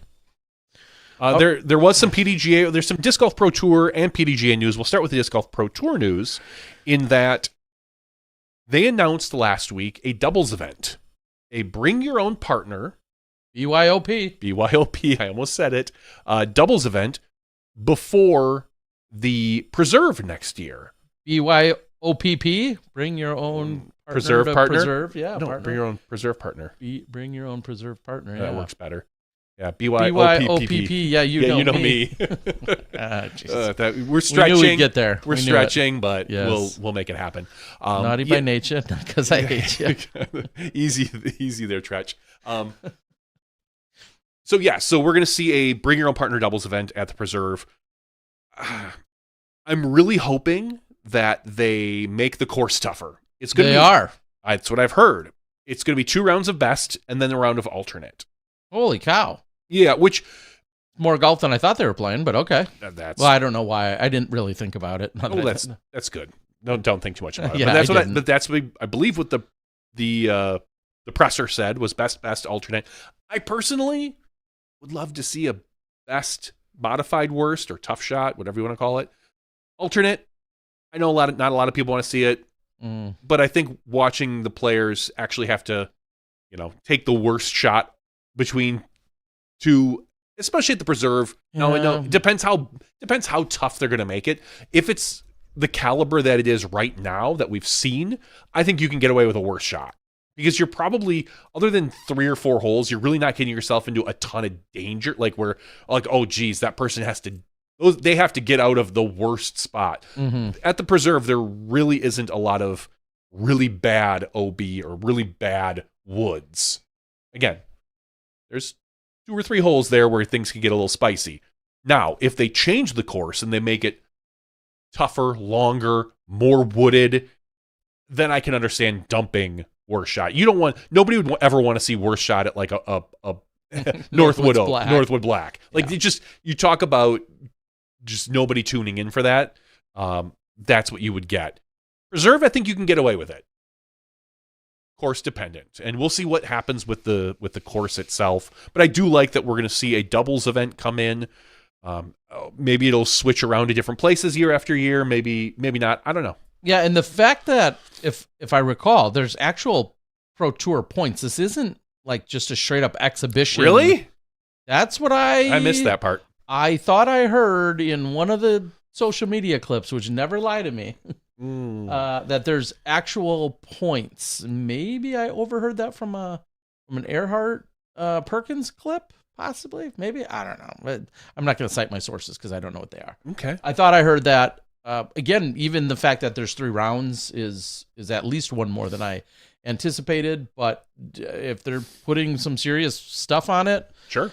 Who knows? I know that Kale mentioned that they are gonna make things a little bit more challenging. To what degree they tighten it up, who knows? But the one thing I heard him say, in again one of the social media clips, when he was with the All Birdies No Bogeys, podcast, he said something about like tightening the OB or having an OB on hole 1 on the right side because you could just throw it wherever you want. Okay. So the question is how tight, I mean, is it going to still be in a spot that no one should be even throwing? Or is it going to be like, hey, you have to throw an actual like good golf controlled shot? Yeah, that is to be determined. And you have to, everything we just said, is Kale crumbling under any pressure of how much he loves the idea of nature out there? Mm-hmm. And now we're seeing things tighten, and OB is showing up, and he mentioned bunkers specifically, adding some bunkers out there in some of those fairways. So I think, the pressure of the Pro Tour, the pressure. I love the Preserve as a singles event the way it is, personally. It's definitely different than everything else. Exactly. It's different. When we come to the Preserve, I kind of know what I'm going to get. I'm going to get a race. Birdie fest, yeah. I'm going to see this sprint to the end, no holds barred. Players can just throw and big long putts because there's not usually a lot of danger outside of that. These are the type of courses that's what I like to see at that particular event. Could it change and I like it more? Maybe. I don't know. But I hope it doesn't kind of become the, I don't say carbon copy, but similar to what some of our other events are. Tighter OB, more, I don't want to see it become every other event. I like the variety in courses. Again, it's one of the reasons I say I always liked going, and maybe I'm unique here, to Emporia. Sure. There's not another course like it. Wide open, usually windy. You like placement golf is tough. Those are some huge skips you can get. That's a different type. The putting is difficult because of all the wind usually. When the wind is down, that course plays pretty easy. But you get to like 10, 15 mile an hour winds, that course plays totally different. And so I loved going there and seeing the players have to compete with that because it's different in golf. It's a different style as opposed to Northwood Black, which I love to see. But guess what? It can be 15 mile an hour winds at Northwood Black, and no one's going to know because you're so deep in the woods that it doesn't affect your disc. Now, you're trying to carve lines. So having the variety, I think, is very important in our sport and for the tour in general. So I hope they don't mess with it too much, personally. Yeah, and what they'll do with doubles versus singles could be entirely different too. Exactly. If they just did that for doubles, I don't care. That's awesome. Do whatever you want and then put the singles course the way it is. Tim asks on the board, will partners be team members? I think it doesn't matter. Probably. I don't. But it's a bring your own. Like, would it shock you to see Isaac and Ezra team up? No, not at all. Yeah. Like, why wouldn't you? If you're brothers like that, what other opportunity do you get to do that? Like, that to me makes a ton of sense. Yeah, and they might be exactly the quote-unquote poster children for that exact idea of like, sponsorships don't necessarily matter in this case. And we already know that most of their friendships happen regardless of who they're sponsored by. So I wouldn't be surprised. Will we see Paul and Ricky team up? How epic would something that no one ever would have thought years ago? Yeah. Could you see something like that happening? I don't think they will, but it could. I mean, I don't know why not, but I think it would be. How intimidating would that be? Like, you're looking at 8, 9 world championships sitting right there. Yeah, I mean, who's Gannon gonna go with? Who's AB gonna go with? It will Gannon AB as a team. That would be so much fun. It will certainly be interesting to see when it's bring your own partner. There's no Pro Tour influence or seeding or anything of that nature. It will be very interesting. And how not fun, how unappealing will it seem for, like, dare I call it, a mediocre team? Like, I say you and I try to get in. You see like these 10 powerhouse teams, and you're like, there's no way the two of us, Well, again, two of them at the Preserve. I think honestly, anything can happen. You have, I don't want to name, but let's just say you have like a Nathan Queen and I'm trying to find and a Double G, two guys who have both had success, but aren't necessarily at the top of the game right now. There's no reason they couldn't go out there and shoot 16, 17, 18. Exactly. Like that course of all courses. Yeah, that's what maybe we'll keep it exciting. We'll keep it exciting depending on who's doing. Yeah. But again, I don't personally want to, if it's a bunch of 16s, 17s, and 18s, doubles, that doesn't excite me much. Well, that's why there's bunkers. I know. Again, if they change it up, we'll see. All right. PDGA news. We'll go from the DGBT to the PDGA. PDGA hires a new international director. Craig Sheether joins the PDGA staff. Terry, do you have any insight on this particular thing? I know you tend to travel internationally quite a bit and have had your nose in and out of this. Yeah. The only thing that, first of all, congratulations. I'm excited. Yes. Very cool. I have clearly done myself a disservice by not knowing Greg. Like, obviously, he's got to be this stand-up human that has all of this experience doing a ton of things. However, he's in Canada, and we have not crossed paths, which doesn't necessarily mean anything, but a lot of our movers and shakers at some time or another I have, but those are clearly it hasn't been with a lot of the top Canadian movers and shakers, of which Craig is clearly on top of that list. So it's incredible. It talks here, it says his leadership in disc golf is extensive and international in scope. Scroll up just a little bit where it talks, down just a little. I was reading that paragraph. He serves as the chair of the Canadian Disc Golf Association, chair of WIFDIF Disc Golf Committee, a member of the PDGA Seniors Committee, tournament director for British Columbia Open, and most recently was the tournament director for the World Games in Chengdu, China. Again, Brian Earhart worked that event. Had I, I was not offered that opportunity, but had I, for instance, like there would have been a time where I would have met him and worked with him. I personally just do not know him well, and I trust through the. Well, if you don't know him, is he qualified? No, he is absolutely, and then some. All right. I trust that through this entire job application interview process. I know at one point, I think they were down to a handful of international representatives that potentially were, in the running for this position, and Craig ultimately takes it down and is awarded it. So congratulations. I'm excited I would assume at some point I'm going to get to know him a little better if I continue to be involved in the Southeast Asia capacity in any way from either a filming and or promoting perspective. I'm again, at some point we'll probably have a conversation. I am in no way any kind of given or elected or anointed position myself, other than just being genuinely excited and interested in what's going on over in a lot of the Southeast Asia countries and the development in the Philippines and Thailand and Taiwan and all of those that I've been to, Singapore and Malaysia. So hopefully I get to know him, and I'm excited to have conversations with him. The only thing I can say, again personally, he's been doing a lot of great international things.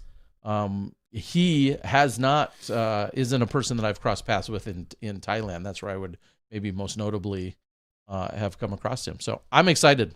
Congratulations to all the finalists. I think trying to fill the shoes of Brian Henniger, Guru, who's been doing this job for nearly 20 years, and then prior to that was our executive director to the PDGA for another 10 or 20 years, or whatever it's been, or whatever it had been, in quite some time.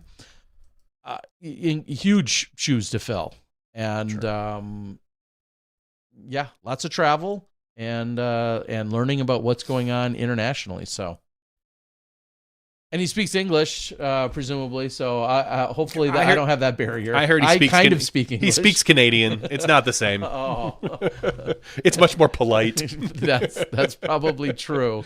And I've got to assume, right, if we're just going with stereotypes, he's definitely like the first time I really have a conversation with him, he's going to greet me with some maple syrup or something. He'd probably meet you at a Tim Hortons. Yeah, exactly. So. Best of luck, Craig, and I doubt you're watching, but if there's obviously anything I can do or whenever we can have a chat, I would be all about it. I I know a couple things going on Mm. in a few of those other countries. So very cool. That's about all I got, Tara. Yeah, I can't say that I have a lot. But The other big news that most people will care about, not that people shouldn't care about this, but the gossipy news. It has been leaked, announced, whatever you want to say about it. There have been reports. Aaron Gossage will not be with Discraft next year. Surprising? Shocking, Terry? Does that... It's confirmed that he will not be with them, is what you're telling me. That is the announcement, that he will not be with Discraft. And now, do you think... And I know almost nothing about clearly the situation behind the scenes. I have to wonder if that is a choice he made, or if that's a choice Discraft made. Because he is probably a top 10 player in the world. Bro, he can't even win Worlds. I mean, like twice. He's been so close. I'm kidding. I'm totally kidding. Obviously a runner-up at Terry at a runner-up at Worlds in Emporia a couple years ago, and a runner-up this year. I mean, that's he has not gotten broken through, so to speak, with that big win, but there's a lot of incredible things out there, and we all know, as old as the cliche is, it's not a matter of if, it's just now a matter of when. And it may not be with Discraft, it sounds like. I will be the first to admit, I don't want to say I checked out. Somehow I was tuned out to the fact that this was a thing until literally seconds before the podcast started tonight. So you were breaking that news to me. I'm not also out there digging around quite as much. Popped up on my feeds. Popped up on a social media So I post. cannot confirm or deny, because I know you are the one informing me of this. Yeah. So if it's wrong, I can again say you're a dumb idiot. Sure, and then after this, I'll point you to the dumber idiots that. I'm not saying there's not. I'm just saying you're currently my dumb idiot. That's fine. If I need a fallback. Oh yes, definitely. We can cascade this down the chain. No, I believe it. But I'm not saying I don't believe it. It does sound surprising. Like just to be blunt about it. Looking at Discraft's elite team, he is not the guy that, like, if I had to pluck one off and be like, well, we're probably not going to re-sign him. Like, now, again, if that's a Discraft choice. Now, maybe Aaron Gossage is looking at this and going, hey, I'm only getting X with Discraft. I can get X plus Y at another company, whether it's Discmania or Lat or whatever. Maybe somebody made him a better offer. Yeah. And that he wants to try something new.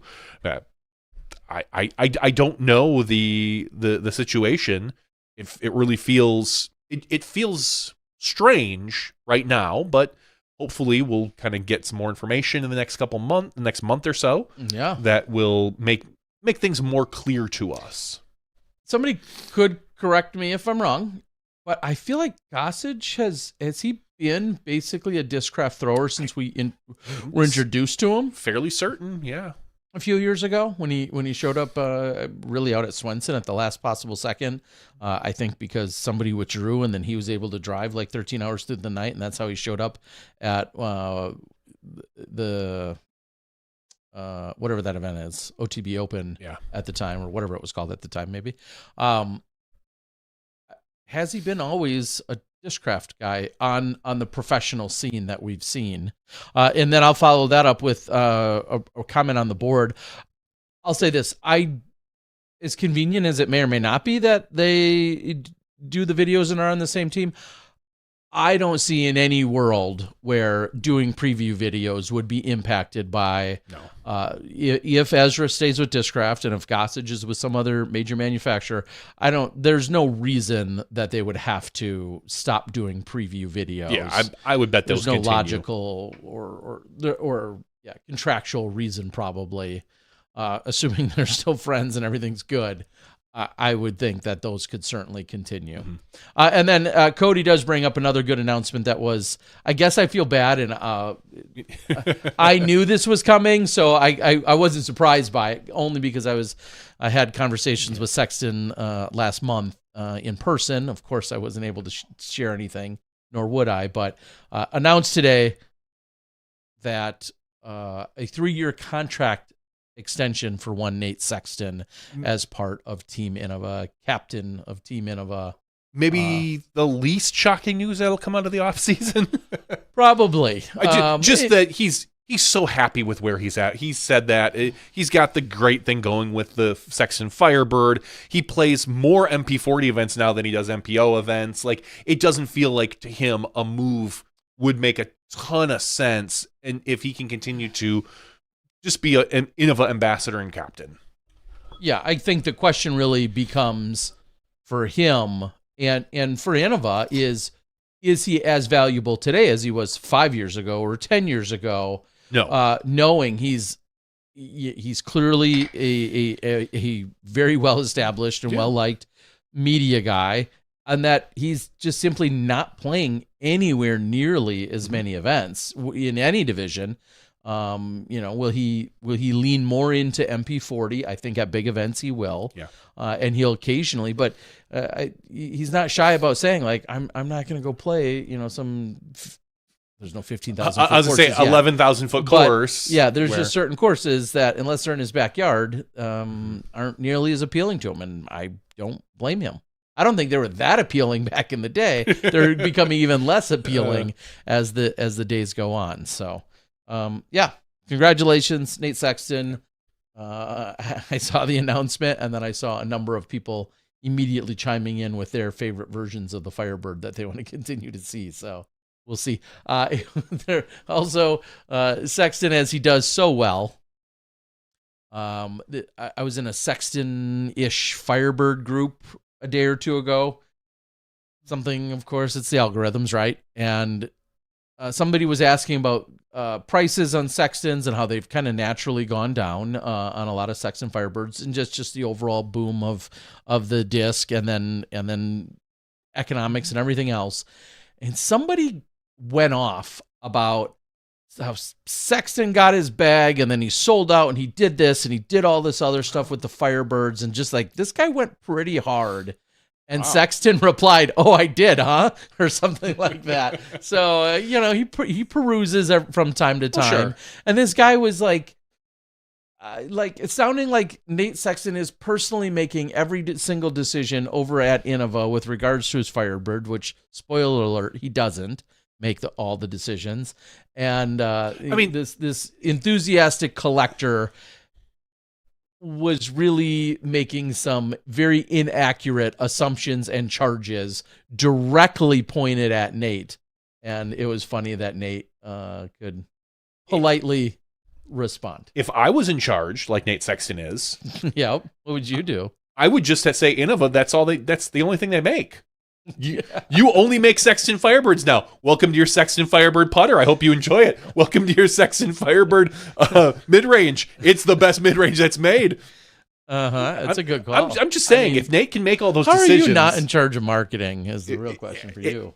I'm saying if I were Nate Sexton being able to make those decisions, that's clearly that. Maybe only then maybe would I call him a sellout. When he's hawking the Sexton Firebird is the best putter on the market, then I will call him a sellout. Until then, go get your bag, boy. The Nate Sexton 130 class, I don't know, Blizzard something or other disc, Arrow. Yeah.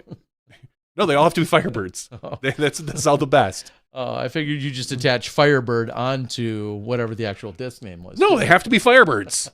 So he's like, again, when he's telling me the Firebird is the best putter, then I'll call him a sellout. Okay.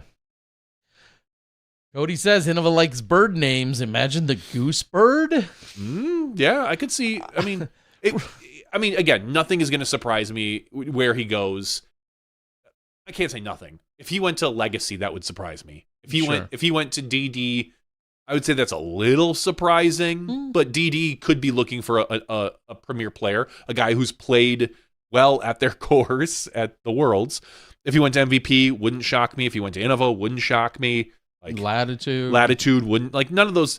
It's funny because none of those things really shock me anymore. Well, no, a few people have broken, the shock factor. Yeah, it's just everybody is money talks. Yeah, I mean, there's not many disc manufacturers. Now, again, I'd be a little surprised if he went to Trash Panda. That would shock me. Not really. Colorado based. I just think that the money he's going to. I don't know, Jesse's. I mean, maybe Jesse's rolling in that recycled money. Maybe Goose feels like internally it's not about the money and it's about the mission. That would be great, and I would support him for that. I think it'd be cool to get a double sponsor, get a dual sponsor. You know? Yeah, that could happen. It could be like a thought space and someone. I mean, those some of those options. That's funny, Cody, because it's one of the things I was thinking of about Corey Ellis when he was talking about his uncertainty. His uncertainty. I wonder if we're going to see a Climo sponsored player next year. Like if Discraft went to Corey and said, "Listen, the Elite Series isn't for you, or the Elite Team isn't for you this year. But what we'd like you to do is we'd like you to stay with Discraft family and throw some of these Climo discs. Climo line, sure. And you can be our Climo representative. And I don't know if Corey's the right person for that. There's a lot of other questions there. But in my head when he was talking about that, I thought that too. Like, are we going to see a Climo-sponsored player this year? Let's extrapolate on that for just a second and think about if you nor I, it's again, surprisingly, you're not running the Climo brand either. How you're not, I don't know. But Discraft, ditch Dana, just call me. But finally. It is there, and your wording was great in the sense that you said, is he the guy for that, or we'll see even the right type of guy for that.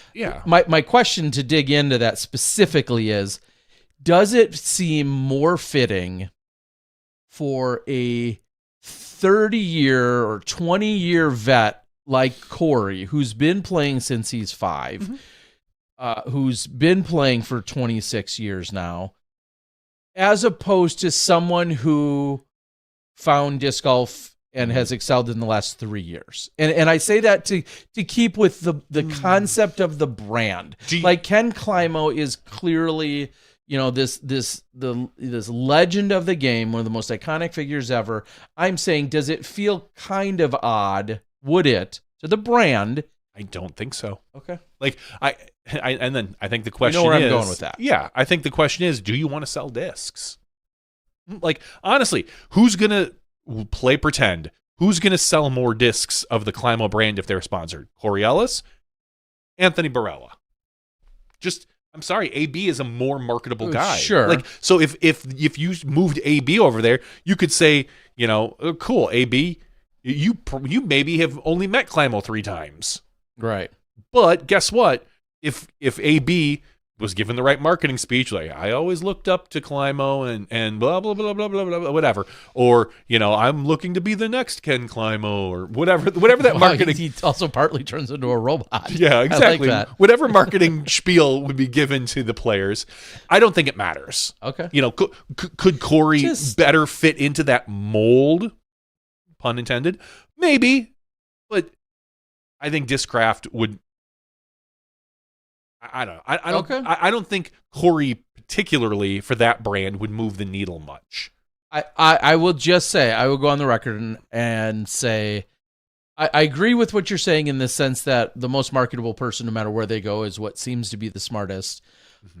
I'll also say, from a branding perspective, if we're staying truer to like the Climo, he's got the streak. Yeah, what if Gossage goes to Climo discs and still is under the Discraft? Pulling a what was that, Niklas a couple of years ago that said he was leaving Discmania, and then no, he said his time with Discmania has been good. He didn't say he was leaving. Correct. He says it's time for a new chapter, and the new chapter is me resigning. Exactly, it's me resigning. So this could be a marketing ploy. Exactly. I'm not necessarily saying for sure Goose is off of the Discraft team. I'll say that.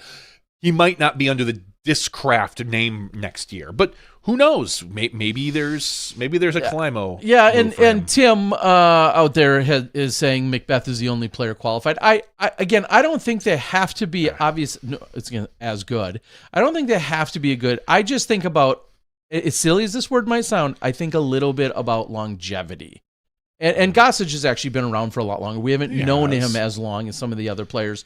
But there, to me, is a significant difference from a longevity perspective from a Sullivan Tipton to a Coriolis. A Coriolis. Sure. Right? Or again, I'm not suggesting he's moving anywhere. A Brian Schweberger to, a different top level superstar of today that we've only seen come in and a Braden Sides. Like, it would feel weird to see a Braden Sides. I don't think so. Under that umbrella, as opposed to, it'd feel less weird for me to see a Brian Schweberger. And I'm just making up two names of course. In terms of their relative. Yeah, of course. Like, does the Brian Schweberger fit into the mold better? As I said, yeah, of course it does. Like, you could easily make that, like, hell, he played longevity. He played against him. He's got longevity. I don't think longevity really is going to matter in this aspect. And I'm not saying it's going to. That's just like the nostalgia in me. The nostalgia in me says, no. I could see that mold, but that might not be the best business move either. No, if I'm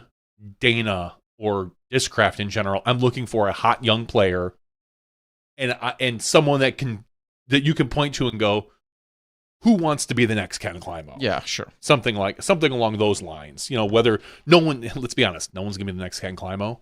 It's not going to happen. Paul's the closest we'll ever see. Your shot is dwindling. Yeah, God, I've only got a few more years left.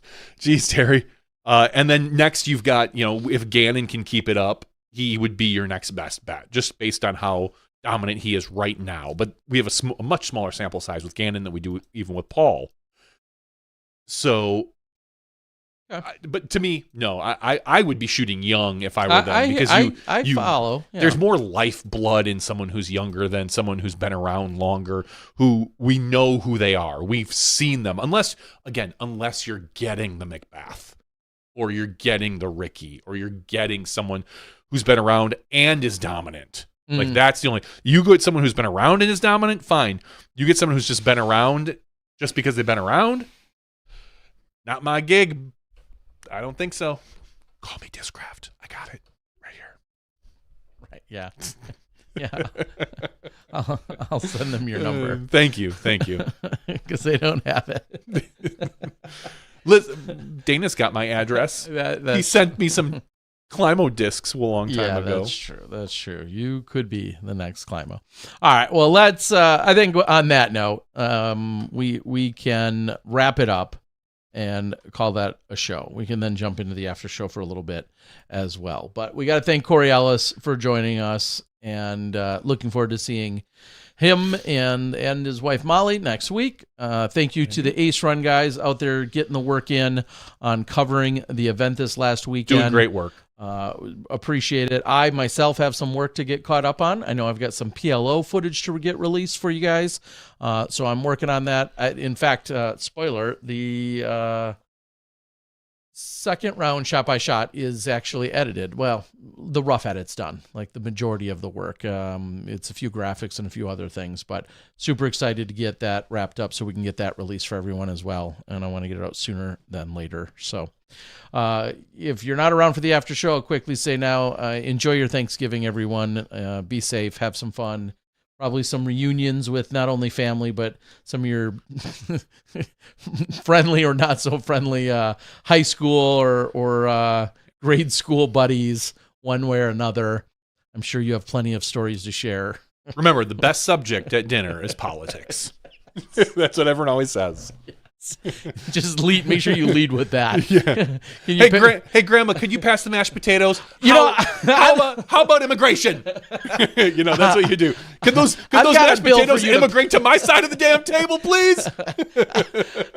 I've got a bill for you to pass. Let's talk about that. Yes, that will definitely win some fans over one way or another. So, but seriously, enjoy your time. And if you're really silly, maybe you should come down to the cold turkey taking place this weekend. I know, don't let the weather scare you away. It should be a good time. I'll be serving up free pizza at lunch as well. So if that doesn't get you. Stuffed crust? Along with Then some, I'm not coming. with some pretty sweet dis as well as your options out there.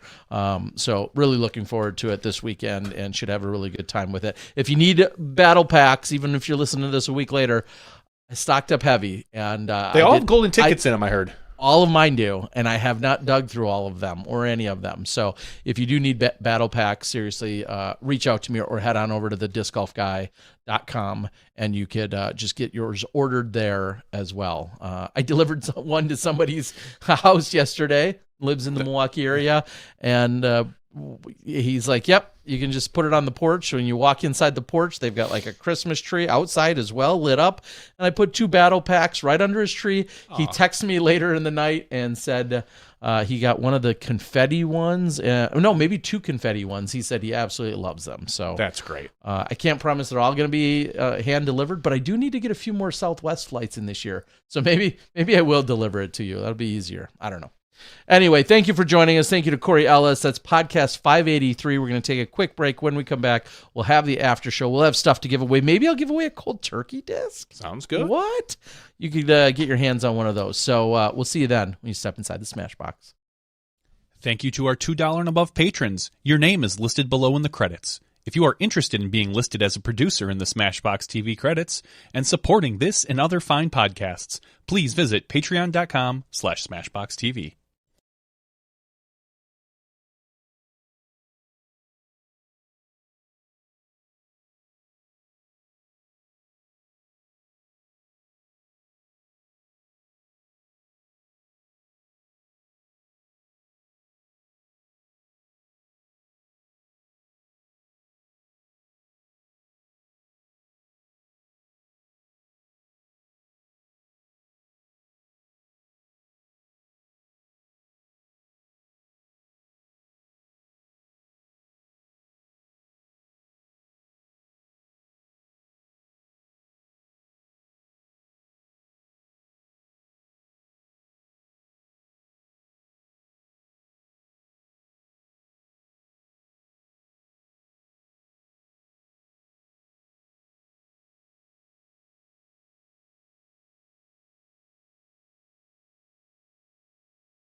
Hello, everyone, and welcome to Smashbox TV Podcast 583's After Show.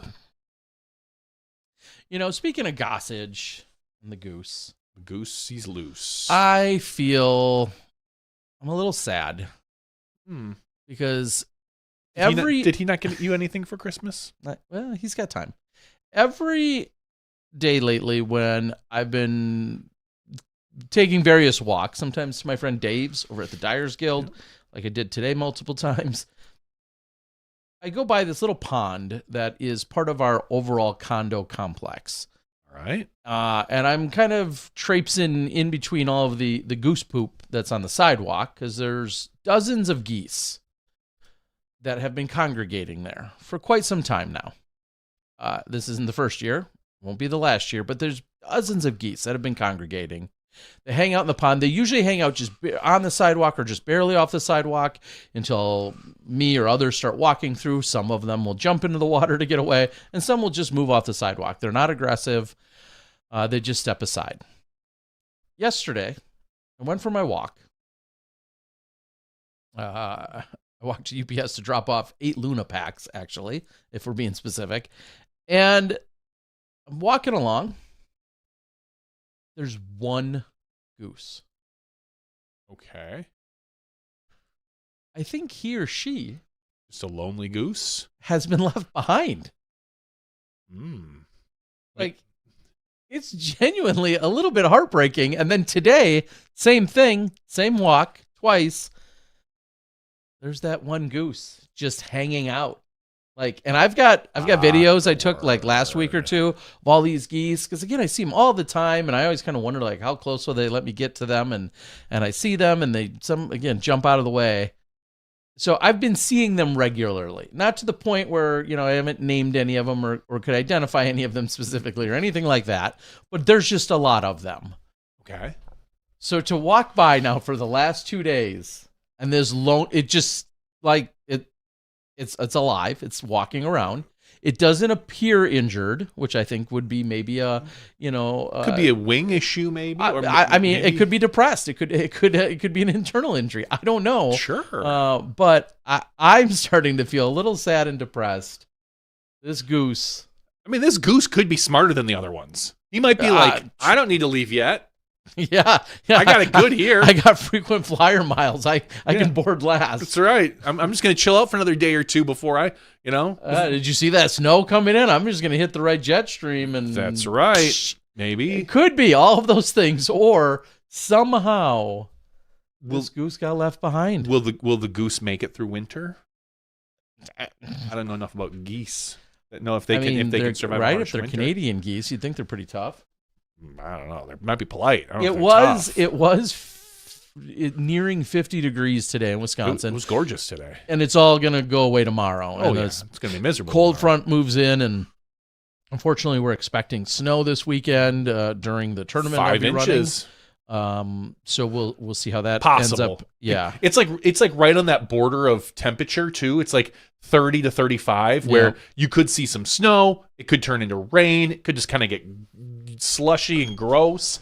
It could be beautiful and just a really nice snowfall, but it could all be wrong, and it 60 and it could be 60 and sunny without. I think that's a little too optimistic, but yeah, and we're in Kenosha County for the tournament this weekend, which is southeastern Wisconsin. We're away from the Lake Michigan a little bit. So we're definitely inland of that by quite a few miles. So I don't know if that would be more or less, we'll say, stable or consistent. But all we can do is wait and see. Registration, I'll admit, is a little bit light this year, and I do not think the forecast is necessarily enticing. So if you want a good shot at some sweet discs and me giving you some pizza and homemade trophies that I worked with Dave to create today that I think look pretty sharp. I was out there. I was staining wood today. Wow. Something I haven't done in a long time. Yeah. So, yes. What made did you, with love. What kind of stain you got there? I went with a 50 grit. No, that I know it's sanding. No, honestly, I don't. I'd have to look. Dave had 5 or 6 or 8 different stains, and we knew we were just going with a dark stain, and I didn't look at the exact name. Like a cherry walnut or like that doesn't sound. Let me look. Oh, here we go. Ebony, says Dave. Oh, okay, ebony. Yeah, ebony. That is real dark. Here are all the different stain options that we had, and then we went with this dark one. If you can see that on my phone, we went with this dark one. So that was me doing some staining today. I abstained from wanting to do that again. Let me tell you that much. So, yeah, good time. I think this weekend should be a lot of fun. I will again thank Discraft, honestly, in helping out with making some sweet player pack items and working with me to get those made. Cicadas, I guess, have not been available for custom stamping for quite some time. That's what I was told. And so the fact that we were able to get cicadas and people will have the choice of grabbing one of those or a Jawbreaker Zone, FLX Zone. And then you get a bunch of other things. So hopefully, and if somebody wants to just get a player pack, which is worth way more than the event entry fee, you could also just reach out to me as well. If you're maybe not in the area and you just love the idea of the discs or the action, let me know, and we could probably work it out where I could get a player pack sent off to you as well, as it's a pretty good deal. Well, here's what you should do, Terry. What should I do? Don't let the players pick out their discs, and instead, you hand them a slice of pizza on a random disc, and that's what you get. Okay. Yeah. Because it's not uncommon that you see players use their discs for a plate. I mean, I do provide paper plates, but you're right. I could just be like, responsible. slap it right on there and be like. I mean, paper's okay, but nothing better than a disc. That's true. You know, I wouldn't say a plastic plate, but the disc is going to be reused. Now you're thinking. What would Trash Panda prefer? Let's just give him recycled discs. Oh, yeah, okay. Touche, Terry Miller. Anyway, Edwin says, Edwin's out on the board. Edwin Stats. Edwin, I know you've been jumping in on some various whatnots. I think you were in on Gannon's earlier tonight for the few minutes I watched. I know you were in on, I didn't see you on mine last week, though. Yeah, Edwin says he dropped an irresponsible amount of money on some DM plastic. Okay. I had some Discmania plastic in my last one. Of course, all Innova molded. I had this beautiful, like, grayish black transitional sort of CD2 that people were very excited about. And I think I had a couple of S-line DD3s that were Innova molded. So it sounds like you missed out. Yeah. Yeah, Edwin, you should be dropping an irresponsible amount of money on Terry's whatnots. No, nothing for nothing. Everyone's prerogative. It's also social. There's a lot of good things that can come from a whatnot stream. What's Gannon? What's Gannon gonna do with that money? Buy Legos? A Lego set? Everyone says that, but maybe car maintenance, maybe buy a house, maybe like. I mean, I understand where you're coming from because you're thinking like, okay, we're just going to make an assumption. Gannon's got a very good contract. Let's just say it's $400,000+ a year. Somewhere, I'm guessing. I have no clue. Maybe get disc sales and whatnot. It probably goes above that, if I'm being honest, as a random guess. If I'm comparing it to what Paul was versus where Gannon got his at the time Gannon got his, I'm going to make an assumption. What's Gannon? Your question kind of is like, what's Gannon going to do with the $2,000 he makes on whatnot that night? Yeah, it's still $2,000. Correct. Yeah, and let me be very. And I don't know what I am Gannon, not disrespecting or challenging him on doing it. Yeah. He clearly is doing it with a different intention than some of our other pros that are doing it. That may be more financially needy. Yes. All right, I'll say it. And I'm not saying broke ass players. That's what you're saying, Terry? No. Beggars? Is that what you're saying, Terry? They're begging people to buy their plastic? Is that what you're getting at, Miller? I mean, sometimes they're giving it away. It's again, panhandler disc golfers. Is that your new whatnot? That should be the panhandling disc golf. There's a reason I've got sweatshirts still for sale that say disc golf rich on them, right? Like, probably, yeah. No, again, I am not begrudging him. That's a good word I'm looking for. I'm not begrudging him or second guessing him doing it or suggesting that he shouldn't be doing it. It's a good community builder. But I he clearly he doesn't need it to move to liquidate some of those into cash, probably the way a number of our other players potentially do. I don't think how many discs he sells on whatnot over the next few months will determine if he gets to go play in another event somewhere or not. Right. So now, see, Edwin tells me Gannon sold a dirty napkin that he used after eating a brownie on stream for $20, and he says no cap. Wow. I mean, how far away are we from? I know we made the joke a few weeks ago. We talked about like when the first disc golf OnlyFans is going to show up. How far away are we from Gannon selling bathwater? Yeah, that's right there with it. I mean, Gannon, I'm here. That's right.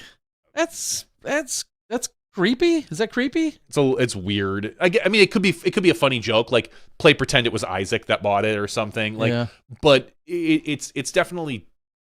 It could be. I'm not gonna say it's creepy because I wasn't there. I didn't see it. It could be a totally really funny, humorous joke. There's plenty of ways to look at it. Now, if it's not like on a regular where Gannon's starting to sell weird things on whatnot, then I'm gonna question. Yeah, like, his stream is. All right, I had some leftover French fries. Would you like them, whatnot, people? It's everything but discs, right? Like that's his line. And it's just the most obscure things. Like, yeah. Yeah, Edwin says it was a joke and it wasn't weird at all. Exactly. I could see that being funny. Like, hey, what else can I sell? Sure. But, no, I get it, because you could always be that person that's like, dude, I paid $20 for a Gannon napkin. Yeah. I agree. I'm not trying to be a fuddy-duddy here or an unk, as they say. I'm not trying any of that. I'm just saying at some point, though, you could be nearing like what some would consider a creepy zone. Correct. If it went down that way, that's why I made the joke. Like, you want Gannon's leftover French fries? Cool. Guess what? They're $12 or something.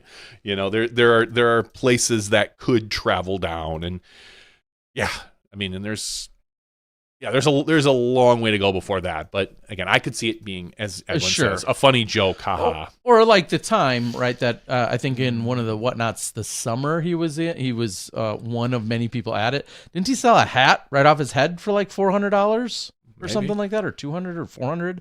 I think that was the story that I heard. I know it wasn't an event that I was around, but I had heard that after the fact. Like, there's a lot of cool memorabilia and things that you can do. Certainly. Yeah. I guess we'll see where it all goes. Carolina Chain Banger. I know I sent a few things out to you, not to dox you. I think you didn't you get in on a couple of I won't call them relic pieces, but more historical type stuff. Didn't you get the Pro Valkyrie? That was like an original Pro line Valkyrie that's like kind of almost coming apart. Yeah, like that feels sticky. Feels like waxy, sticky kind of. Like waxy, sticky. Yeah. I've got one or two over there. Now they're not Valkyries. I think they're T-birds, but they have that. Yes. They have that like where they just sit long enough. If you rub your thumb on it, it like almost like rolls off. Yeah. It starts to like a sunburn almost. It rolls the skin off of it. Yes. It was that, and then something else that was more of a historic value, more than anything, if I recall. Doing well. Hope you're doing well too. Yeah, good to see you. So, buy some food for a family in need of setting $400 on a hat. I mean, again, you can say that about anything, though. Artie, yeah. You could say that about anything. Like, yeah, you. Try to do both. If you can spend $400 on a hat, then please go give $20 to your nearest shelter. If you're in that position, yeah, I'm not going to judge either way. Yeah, and nothing for nothing, you may turn around and at some point be selling that hat for $1,000 and have some philanthropic, initiative or plan with it at that point. So I hear what you're saying, though. Did Brad's GoFundMe reach their goal? Yeah, I saw Bradley Williams was also hosting one. GoFundMe? No, he's talking Brad Hammock's GoFundMe. Oh, that I don't know. I'm sorry. I was thinking of. I was gonna say I didn't know Bradley Williams had a GoFundMe. No, one thing at a time. You're crisscrossing streams Bradley here, Williams just bought boxes from My Disc in a Box. I'm gonna dox him partially and say that his address is. No, he just bought boxes, and then I saw tonight that he too was going to be having a Whatnot stream soon. Again, these pros gearing up, getting boxes. I like that they're all talking among themselves, and I'm the box man. I'm good. Their box provider. Next time, send them boxers.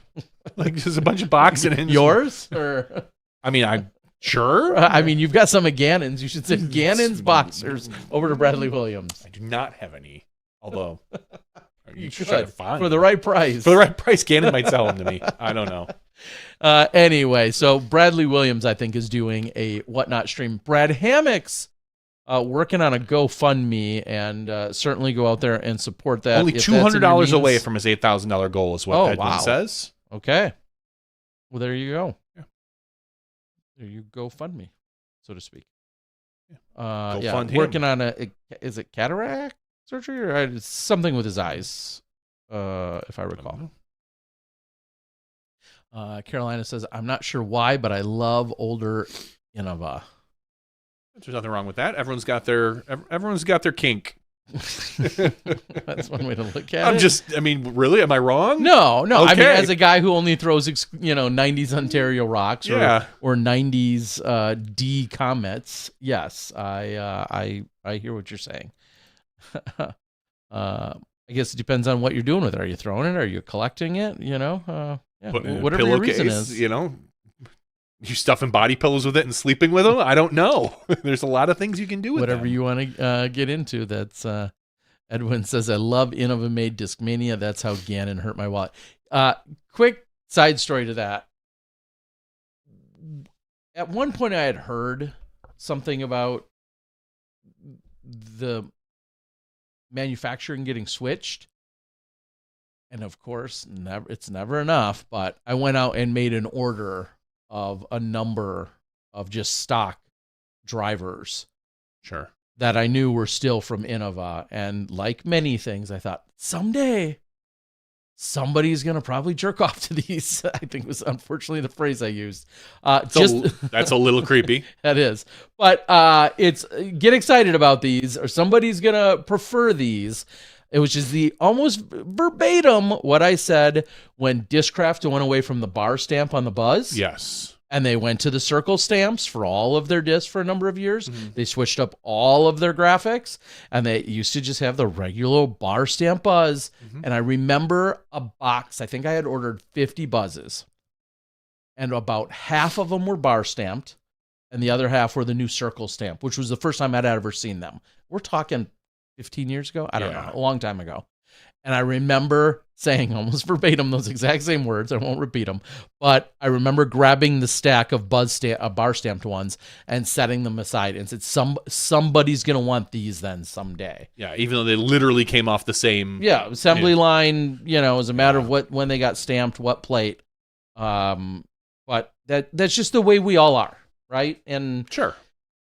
I say the same thing. I mean, Innova, for instance, made rocks in Ontario, California, with a slightly different mold than the San Marino mold. The San Marino mold was their first mold.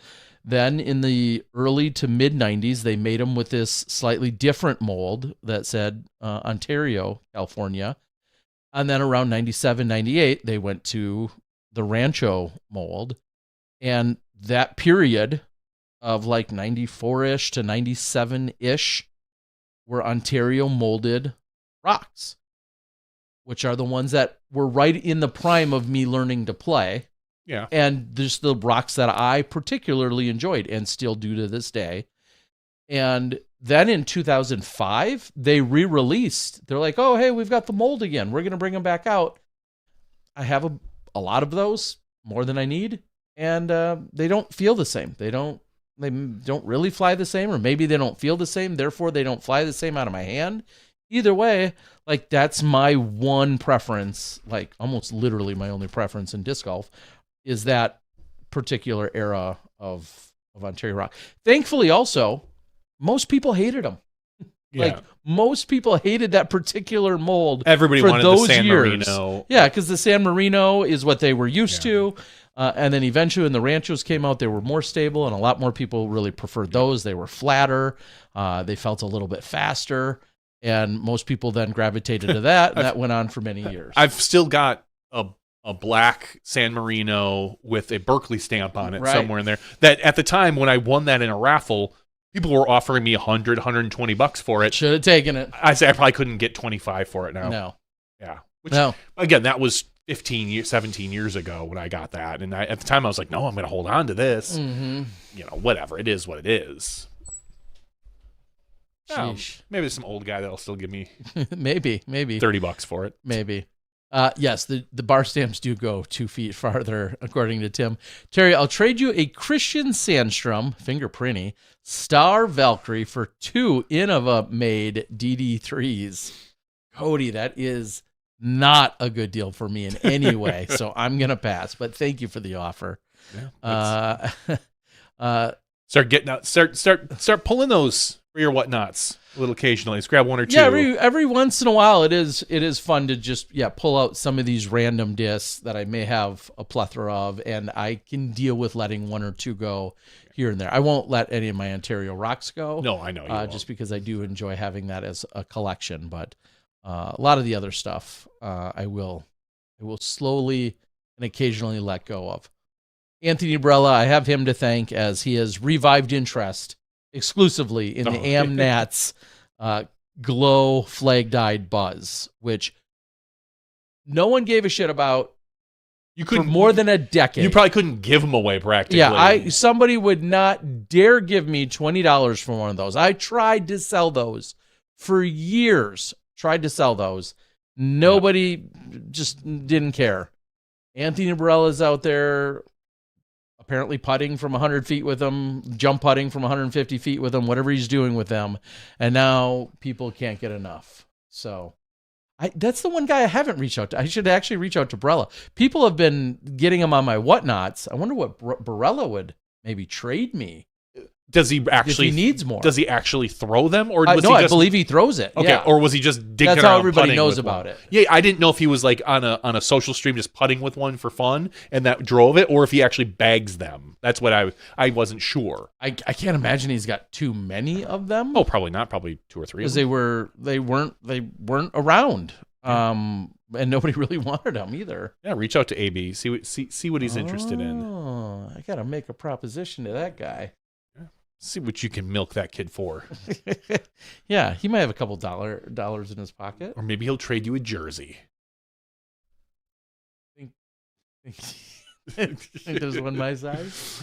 I do think there's one your size. Yeah, there probably is. Anyway, Tim says I should sell the whippet that Simon broke in my vlog. Broke my heart, more like it. Anyway, so I broke a whippet of yours many years ago. Really? Yeah. At Crack plastic? Nope. I think it was Triple Double Trouble.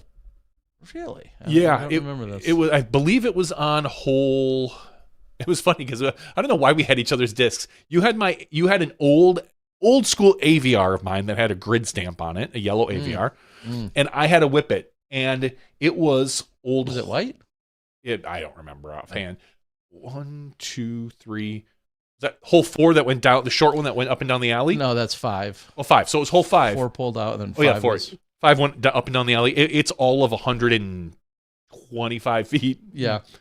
I threw a thumber at it because there's some trees there, and I hit a tree and I cracked it. And then I know. I specifically remember I was like, "Oh yeah, I broke Terry's." But you had cracked. I think it was a week or two prior. You had cracked my AVR, and so I kind of felt like, "All right, we're even." I did not feel that bad about it, but it was like, whatever. To be fair, people, and this again, these are. This is in old. yesteryear where there might have only been one type of plastic. Yeah. They were DX as we put in quotes. Which we didn't call DX. They were just discs. They weren't. There wasn't Proline or CE or Champion or any of those other distinctions or Z or X. I guess X kind of was like the DX or is the D version when depending on which disc it was. Like the original Comets, like the very original Comet and Stratus is more like today's version of X plastic than it is of D. They had to like go back eventually when they made a real D line. Kind of. Yeah. So anyway. Yeah. I don't know. Old stories. Yeah.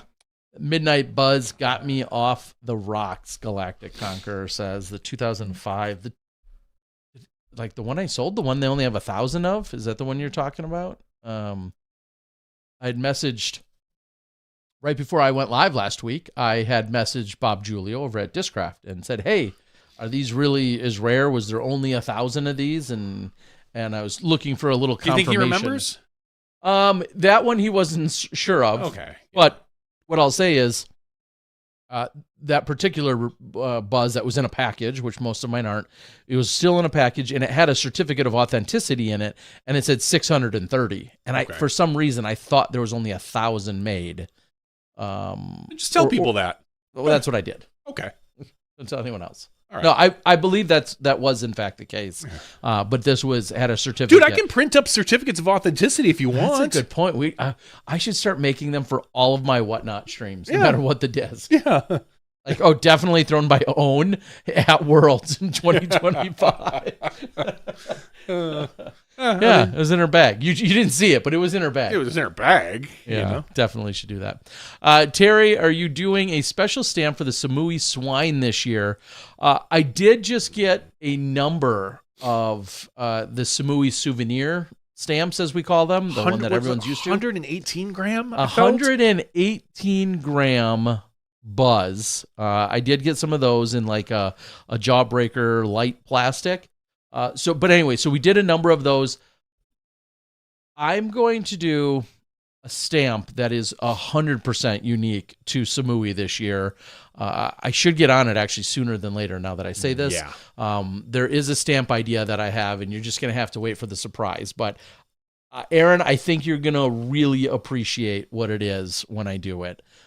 It should be a lot of fun. There's going to be a tournament. I don't know if there's going to be a tournament stamp that's in Luke's purview over on the island right now.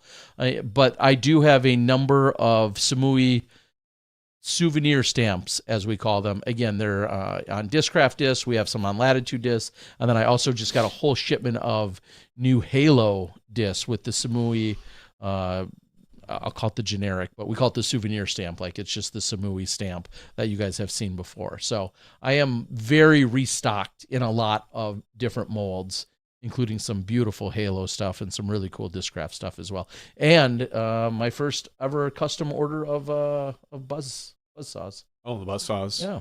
So they have the Samui logo on them too.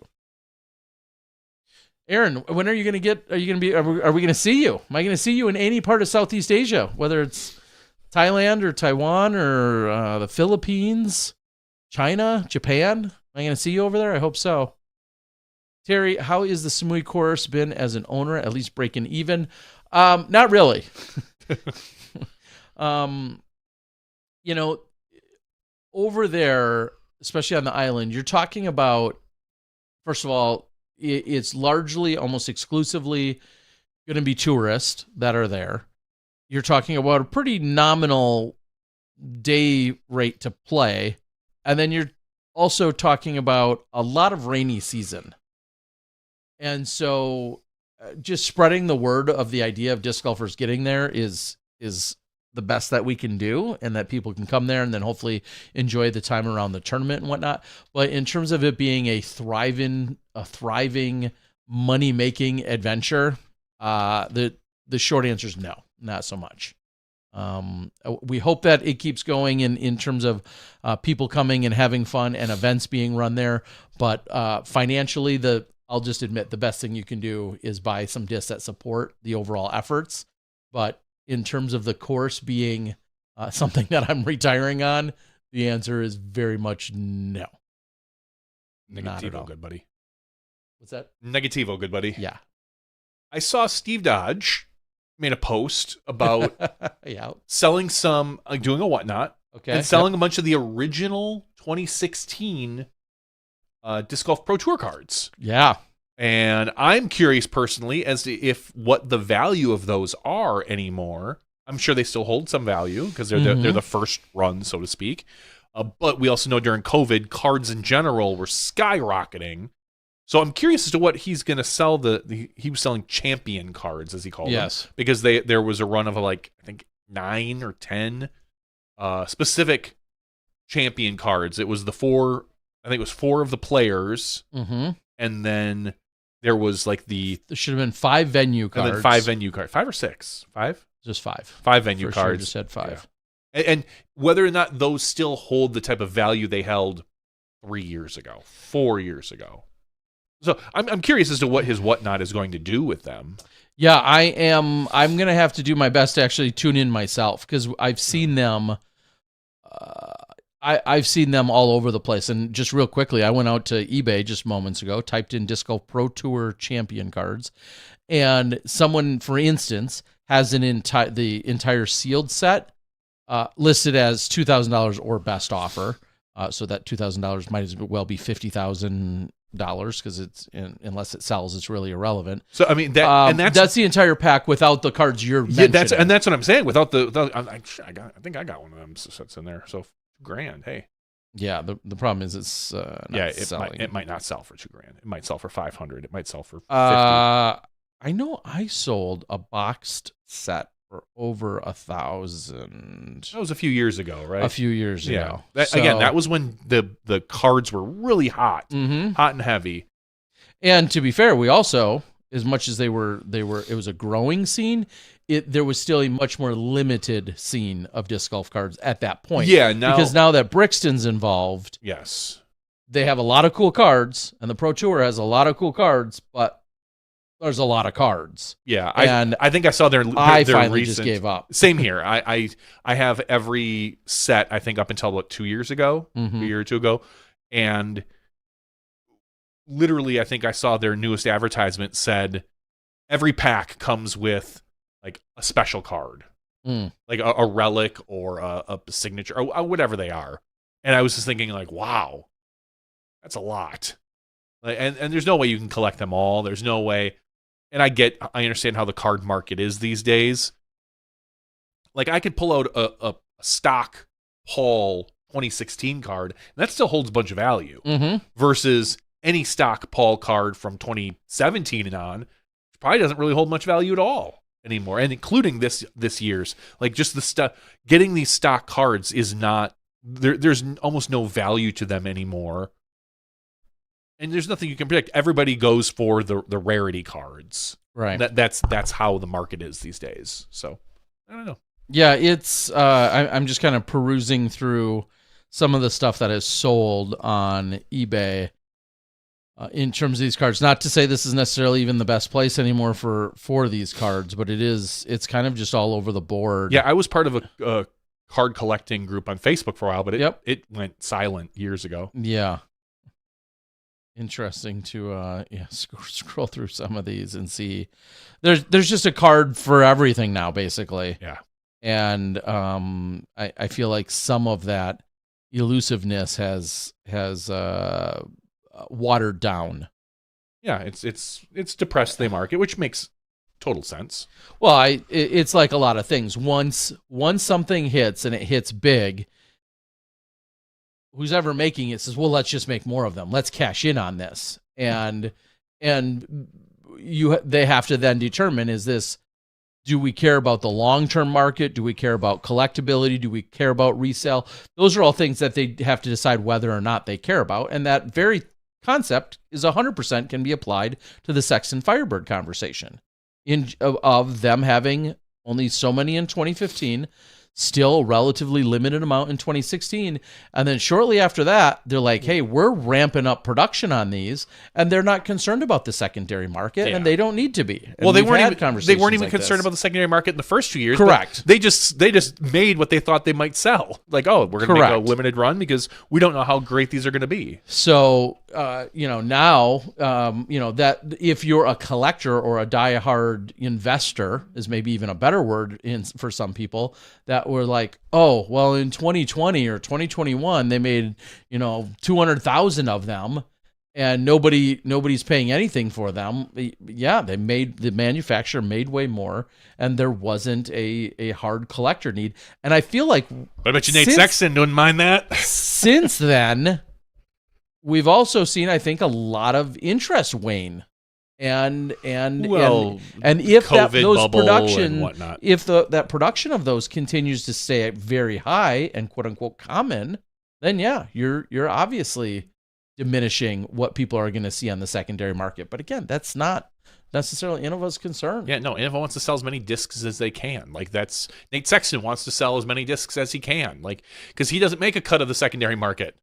Correct. So what does Nate Sexton care if he has sometimes? But you're that's right. For the most different. part, like if they sell 50,000 of them, cool. Then Nate gets a cut of 50,000 discs. If they sell 1,000, Nate gets only a cut of 1,000. Like, that's just how, what does Nate prefer?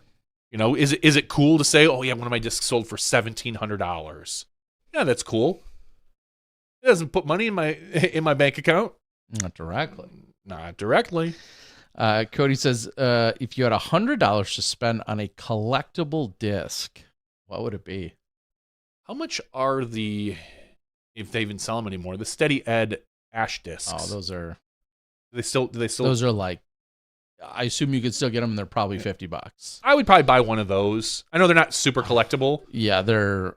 In terms of a collectible / resale value, there's zero. Yeah, there's zero resale. Like, you'd be buying it for your own personal collection history / collection. Yeah, I don't even know what what is collectible for resale value, like but collectible. If I wanted something, I would probably lean towards a bar stamp Buzz, maybe a first or second run of those. It's probably a little over $100. I think they're still going for $120 or something. The first run Buzzes or the bar stamps, just because I still throw them. Like that to me is what it is. But again, I've never been much of a collectible guy, so.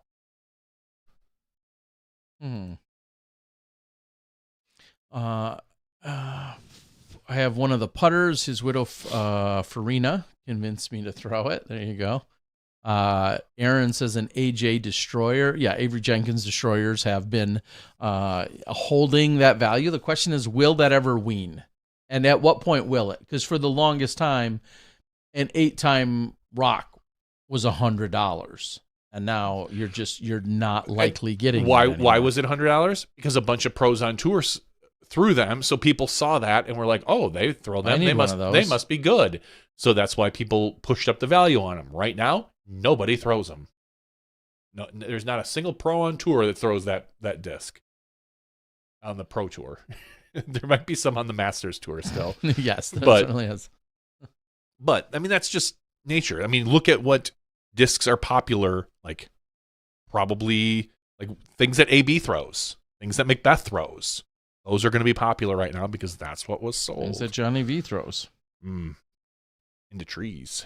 We're into baskets, my friend. Putting league. Yes. I'm doing all right. I'm pretty happy. Yeah, are you winning it? No. Oh. How many points did you have last night? 30, 31, 32, something like that. I have to take a look. I had 31 again. Like, I'm always at the same mediocre number. Did they post it? No, I mean, no, they did. Well, I think I had like 30 or 31 because I remember thinking, oh, I feel like that's what I got like the first 2 weeks. Yeah. And the way the point scores work, you get 3 putts. If you make all 3, you get 4 points. If you make 2, you get 2 points. 1, you get 1 point. I'm looking at the results. Nope, the only results they have are from the 17th. So. Oh, okay. So a little update as you're looking at that. I've been searching for this. The Steady Ed Memorial discs last night. Are $200. Oh, I couldn't even get one for $100. No, but I think that's a pair. I think you get 2 discs with this. Okay, that's what I would buy if I were to buy a collectible right now. And I could buy it if I wanted. I just have no. Yeah, you got that money. Got that money. Show them that cheddar. Got that. I got that $200. All right. Does anybody have any questions out there other than us rambling about old discs? Guys, thank you, Aaron. Thanks for joining us. I'm going to check out the Ace Run coverage from last weekend. You certainly should. Galactic says 40 mold 165 midnight flyer from the early 80s was the best long distance catch and throw disc I ever used. Then the glitch came along. Okay. Have you thrown the Spore, Galactic Conqueror? Just out of curiosity, I'm not saying it's identical, but I feel like there's definitely there's some similarities in a sense. Obviously the Spore though, made by Discmania. I love how it feels. I've thrown the glitch. I've thrown the Spore. I enjoy throwing both of them. I feel like the Spore is a little bit more stable, even though it's only 155 grams. Y'all covering Memorial? Good question. We gotta work out a few details. There's a really good chance I'm personally in Asia because they moved the time of the Memorial up a month, and now they've added another course. Long story short, working on it. Happy Turkey Day, Galactic Conqueror. Thank you. That'd be a long staircase. That's because Aaron says if the stairs align for me, I'll travel smoothly instead of stars. So. I'll have to try a Spore. Galactic, if you need a Disc Golf Guy stamp Spore, I can help you out. All right. Tonight, I think what's pretty cool is I can offer up some cold turkey disc, and if we can do it soon enough, and the winner is picked soon enough, and we interact, we can determine if they want ultimately a cicada, or if they want one of these zones. Take the cicada. You'll have your choice. This isn't exclusively the one. This is just for reference point. Sake. So that's what a cicada looks like. Yeah, this is a cicada. See, feels good in the hand. Holds it on any line. Yep. Good for all throwing styles and skill levels. Same with the zone. Yep. Feels good in the hand. Yep. Anyway, some of these just zones, the right amount of grippiness. Yeah. Oh yeah. Feels good in the hand. Good for left-handed and right-handed throwers. Yep. Yeah. Anyways, these are beautiful.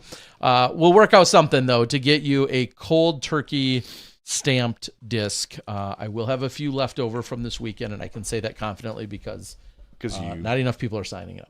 All right, sign up, people, if you're there. Patreon.com/SmashBoxxTV if you want to be eligible for our weekly giveaway. Once again, Patreon.com/SmashBoxxTV, or you can go to SmashBox.tv/weekly giveaways where you can enter for free. Other things you get with your Patreon subscription, you get an ad-free version of our podcast. Could you get a conversation-free version? So you don't hear us, you just hear ads? Oh, God, just ads. I don't think you can, although that might be more entertaining to some people. So anyway, we have 102 people. I am not dyslexic. We have 102 people eligible for our giveaway tonight. Terry, I need to generate. How many buttons am I going to push? Cold Turkey 20. So 2. Sure. Yes, because 2 plus 0. You lazy. Is 2. All right, the first number is 45. I sorted them by first name. The second number is 83. 83. Let's open up my spreadsheet. Sorted here. them by first name? By so first it's going to name. be a Trevor or a Thomas or a 83. Timothy? No, it's going to be an M. He won last week. We can't. Wait, is that 60? No, I'm sorry, that's 63. My glasses are so bad. It's the glasses, or is it the things in your eye sockets? That's both. I think it's both. The glasses would help out with the eye sockets. All right, not 63, because 63 was what, Matt Schenk? Yeah. Okay. And he won. But 83 is Ryan Hunt. 83, Ryan Hunt. Congratulations. Thank you, Ryan, for being a supporter. Just missing out was Ronald Harkey and Ryan Pilcher. Love it. So, Ryan Hunt, I'll send your information over to Terry. We have your address. Hopefully it's up to date. Terry will verify that with you. Reach out if you hear this and let Terry know which type of disc you would like. Yeah, Ryan, we'll see if we can get you hooked up sooner than later on this one. I'll have some of both, but yeah, I'd like to give you the option, and spoiler alert, the next few weeks we're going to have some Samui and some cold turkey options that we'll be bringing in here week after week for you guys to take a look at. So yeah, sweet. Thank you, Ryan. Well, with that, I think that's all we got. It's almost turkey time. It's around the corner. It is. Well, when they hear this, it will be yesterday's turkey time, because this is the after show, which we release on Fridays. Unless you're a Patreon supporter, then you get it immediately. Just saying, there's advantages. Like a Thanksgiving Day present early. Yeah. If you're supporting us in that way. Are you going up north for Thanksgiving? No, I'll be hanging here out in the area, and as of Friday already, I'll be down at the course and trying to get a few things ready, and then the tournament this weekend, Saturday and Sunday. So, and then next week off to Florida. So, Cody asks, is Philo going to Samui? I believe he is. I believe he's already ready to go. I think Clay Edwards of Castaplas is talking about going. I think Jakub Semarad's talking about going.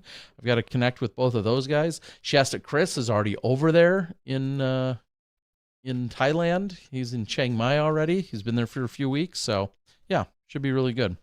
And then hopefully we get more to continue to sign up and come on over. Carolina Chainbanger says, Terry, while you're looking in your stash for whatnot, if you come across or run across the Disc Golf Guy lightweight hoodie exactly like the Disc Golf Rich hoodie, I would love to have one, please. I appreciate that. I'll just tell you now, I believe I'm down to like smalls and mediums. Maybe I have a large somewhere. I don't know what size you are, but I am mostly down to smalls and mediums in that, in both of those. Unfortunately, those really lightweight. Yeah, super lightweight. I need to make another run of them. I thought I was going to make another run of something similar for cold turkey, and then people didn't sign up, and I didn't want to buy a whole bunch of shirts, and yeah.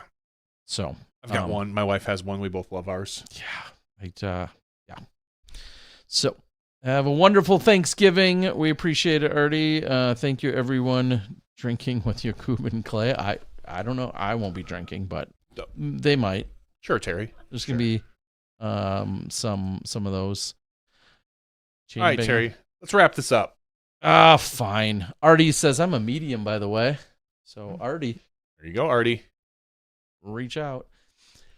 Thank you for joining us. That's podcast 583's after show. Have a great, safe holiday weekend. If you are into that stuff, and even if you're not into that stuff, still have a great, safe holiday weekend. And we'll see you next week on the show. You step inside the Smashbox. We'll see you then.